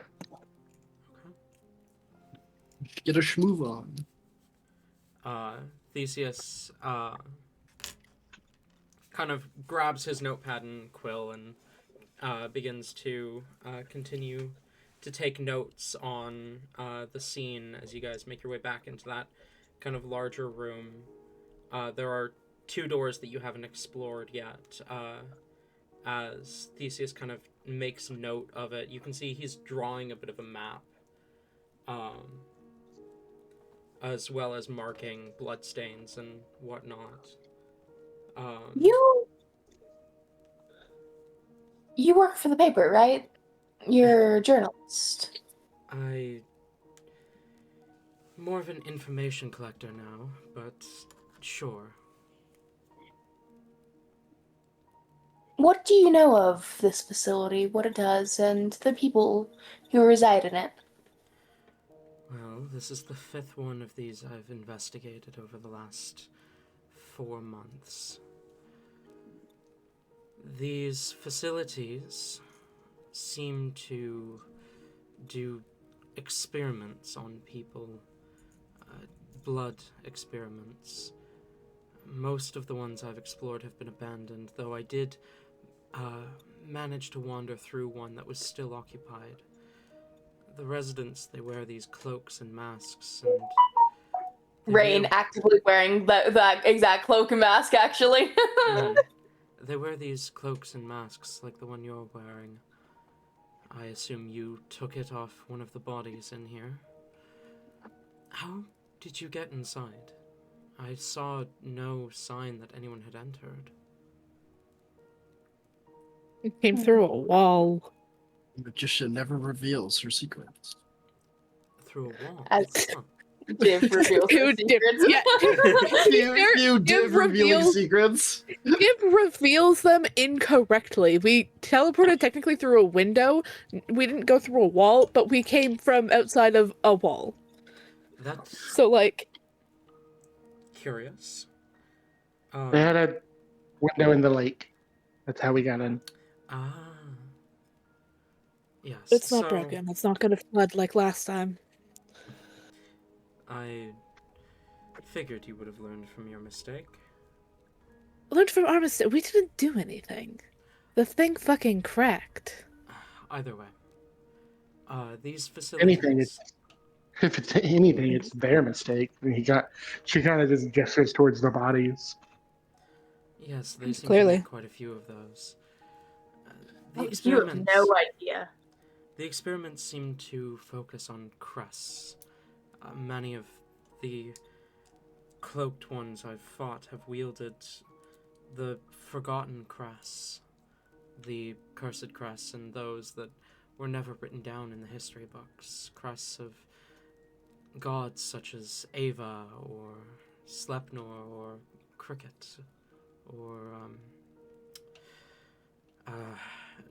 Jurtrud as well. I've seen one, though I think that was a druid.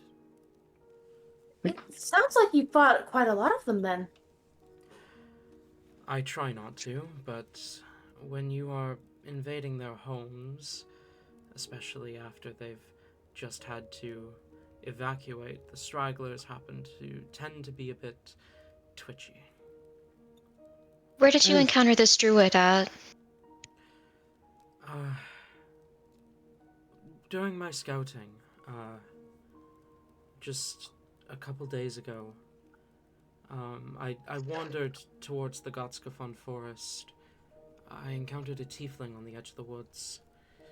He didn't seem to be in his right mind, but another tiefling of red skin, found him and pulled him away before I was forced to fight. Though I did see Gertrude's crest in his eyes. Did this tiefling have a couple of swords on his back? Or Which tiefling? the red one? Yes, 2 longswords on his back.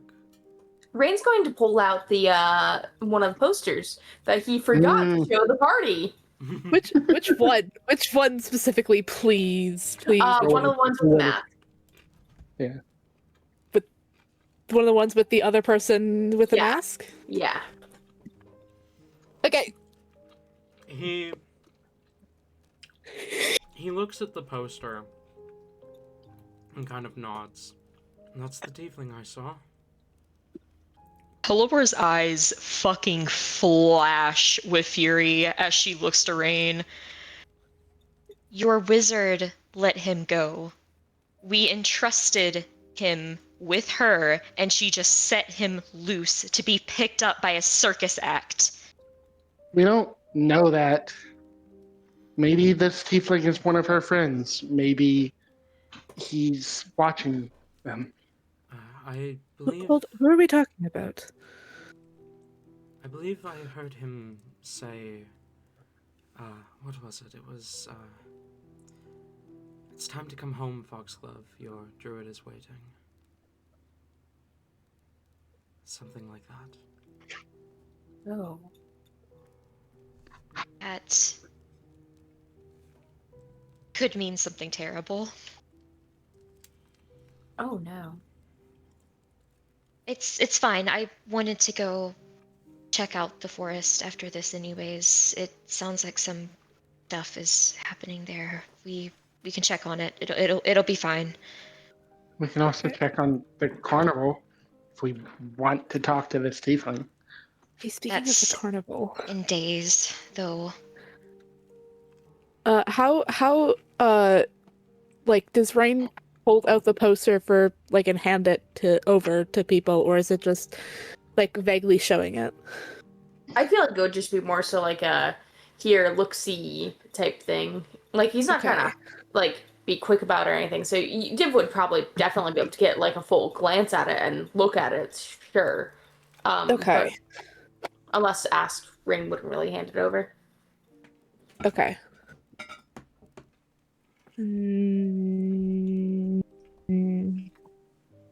No, not right now.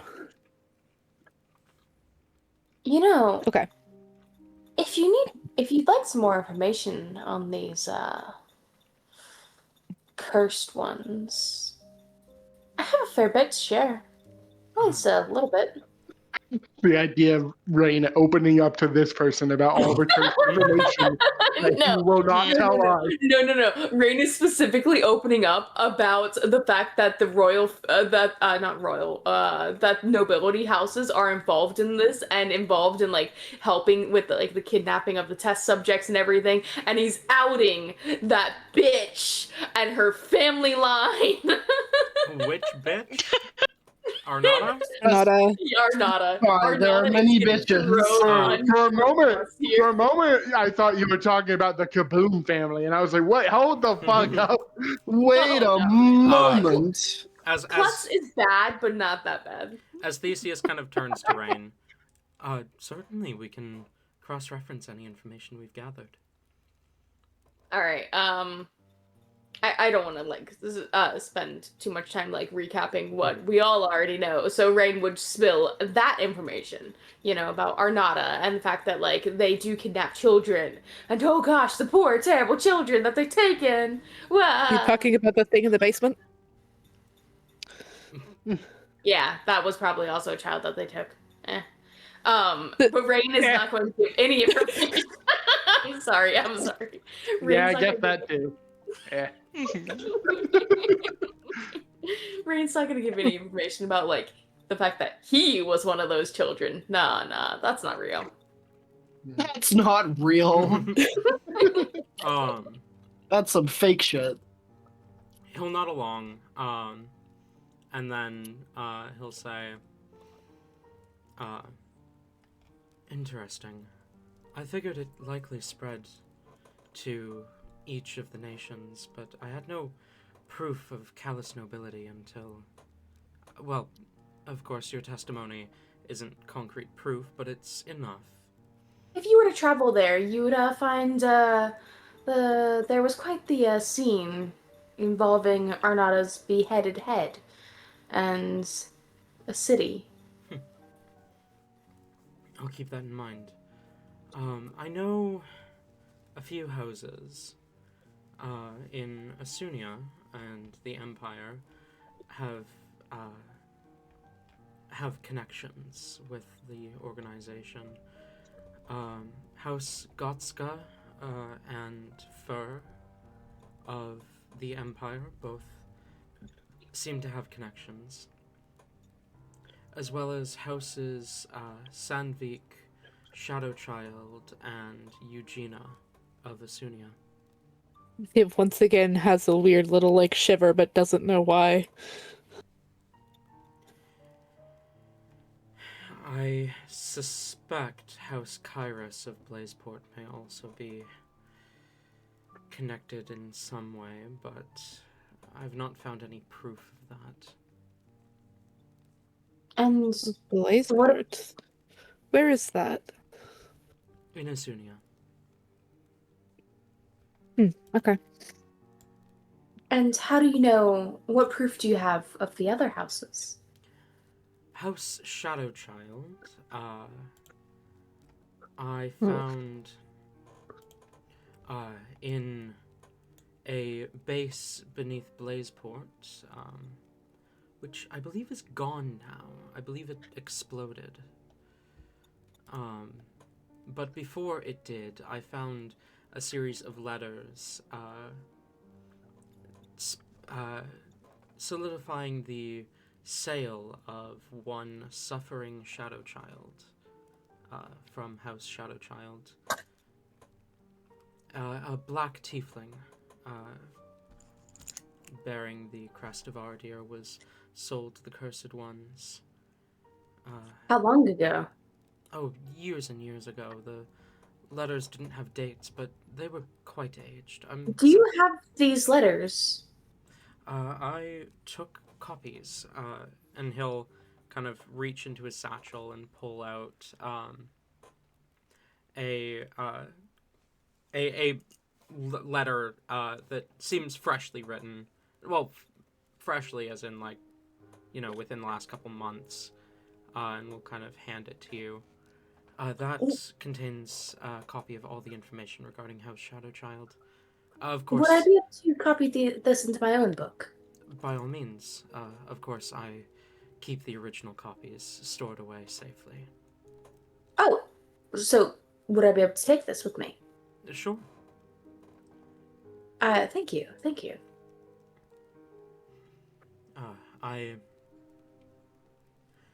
Suffering Shadowchild was the first son of Master Vengeance Shadowchild, the current head of house.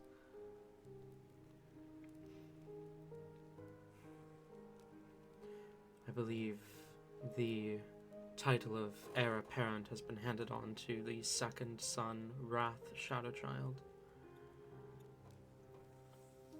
I see. Why the names? Why did they name them like that? It's an old tiefling culture. They're called virtue names. You name a child after something you hope they will embody or do upon others. They hoped their child would embody vengeance and wrath. And suffering? House Shadowchild are... An interesting group, by the sounds of it. Officially, they don't do anything, but there are rumors, substantial rumors, that they are the heads of subterfuge within Asunia. That their job is Then why not name their kid Stealth and Subtlety? I do not know. Although I do find it ironic that Vengeance married a tiefling woman by the name of Mercy.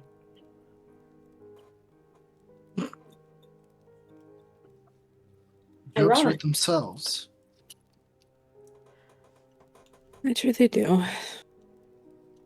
House Sandvik, a...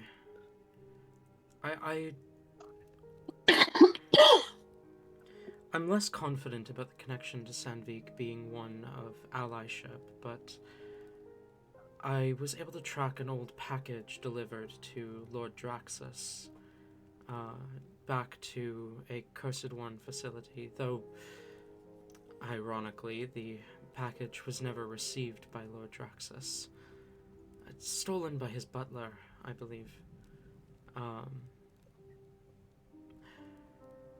But regardless, I was able to trace it back to Cursed Ones. I have no idea what was in the package, so I can't confidently say one way or another whether it was a threat or a blessing. And House Eugenia is likely the most damning evidence of all. I witnessed with my own eyes members of the Cursed Ones entering House Eugenia territory, being welcomed in by their guards.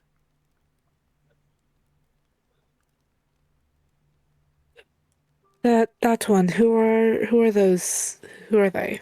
Dragonborn heads of Yuga's city.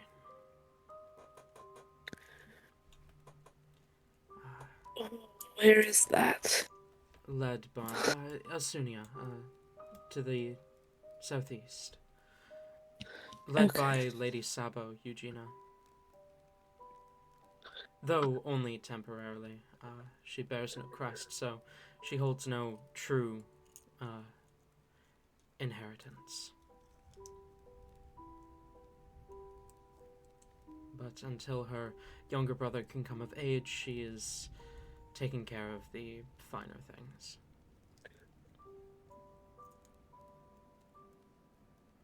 That might be a problem. Yes, I agree. That might be why they kept tracking the heirs down.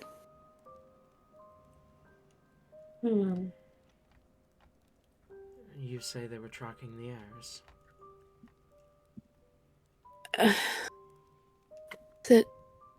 It was just after we had interacted the first time. The event thing that was supposed to be happening within Ignis, the heirs having their talk to the public or something. Yes. The great announcement of peace. How ironic. And there was an attack there of the Cursed Ones, I believe. Something of the like. I don't know. Everything from that day is fuzzy, but they went to Oline next, where it for sure was the Cursed Ones attempting to attack the heirs. They fled into the northern Foxwoods, where they were tracked down once more by the Cursed Ones. And then the next time I saw the prince, he told me that they were tracked into the Empire as well. They kept finding them, they kept planning everything according to the plans, and setting it up so that they would have the best shot of not being caught. Certainly concerning. She was the attendant, she was the guard for the Duchess, the heir of Vasunia. I've met her a few times. Good night, Abby. We are gonna be Good calling night. session in a minute here. Theseus kind of nods. I see. That explains why they were able to track them down so easily. It might not be her, but there's a good chance that if she's the one welcoming them into her house's territory.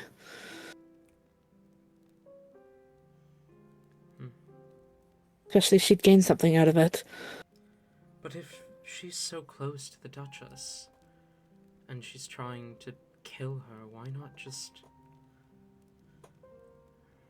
I don't know, pull her into an alley and stab her like some common Because serial currently killer. has a direct connection with the Duchess. Why would you kill that off when you can still use that? Then why are they attacking the heirs if their goal isn't to kill them? Maybe not kill that one specifically. Are any of the heirs dead? They might have failed on purpose. It might have just been a scare, but it was planned around everything. So that it might have allowed them to leave. I don't know. I haven't looked much into this. I haven't had the chance. But all of them have survived thus far, so... He nods. Much to think about. As he writes down what you've given him, that is where we're going to end tonight's session. Thank you all for coming, be you viewers or players. And I'll see you all next week. Goodbye for now, my friends.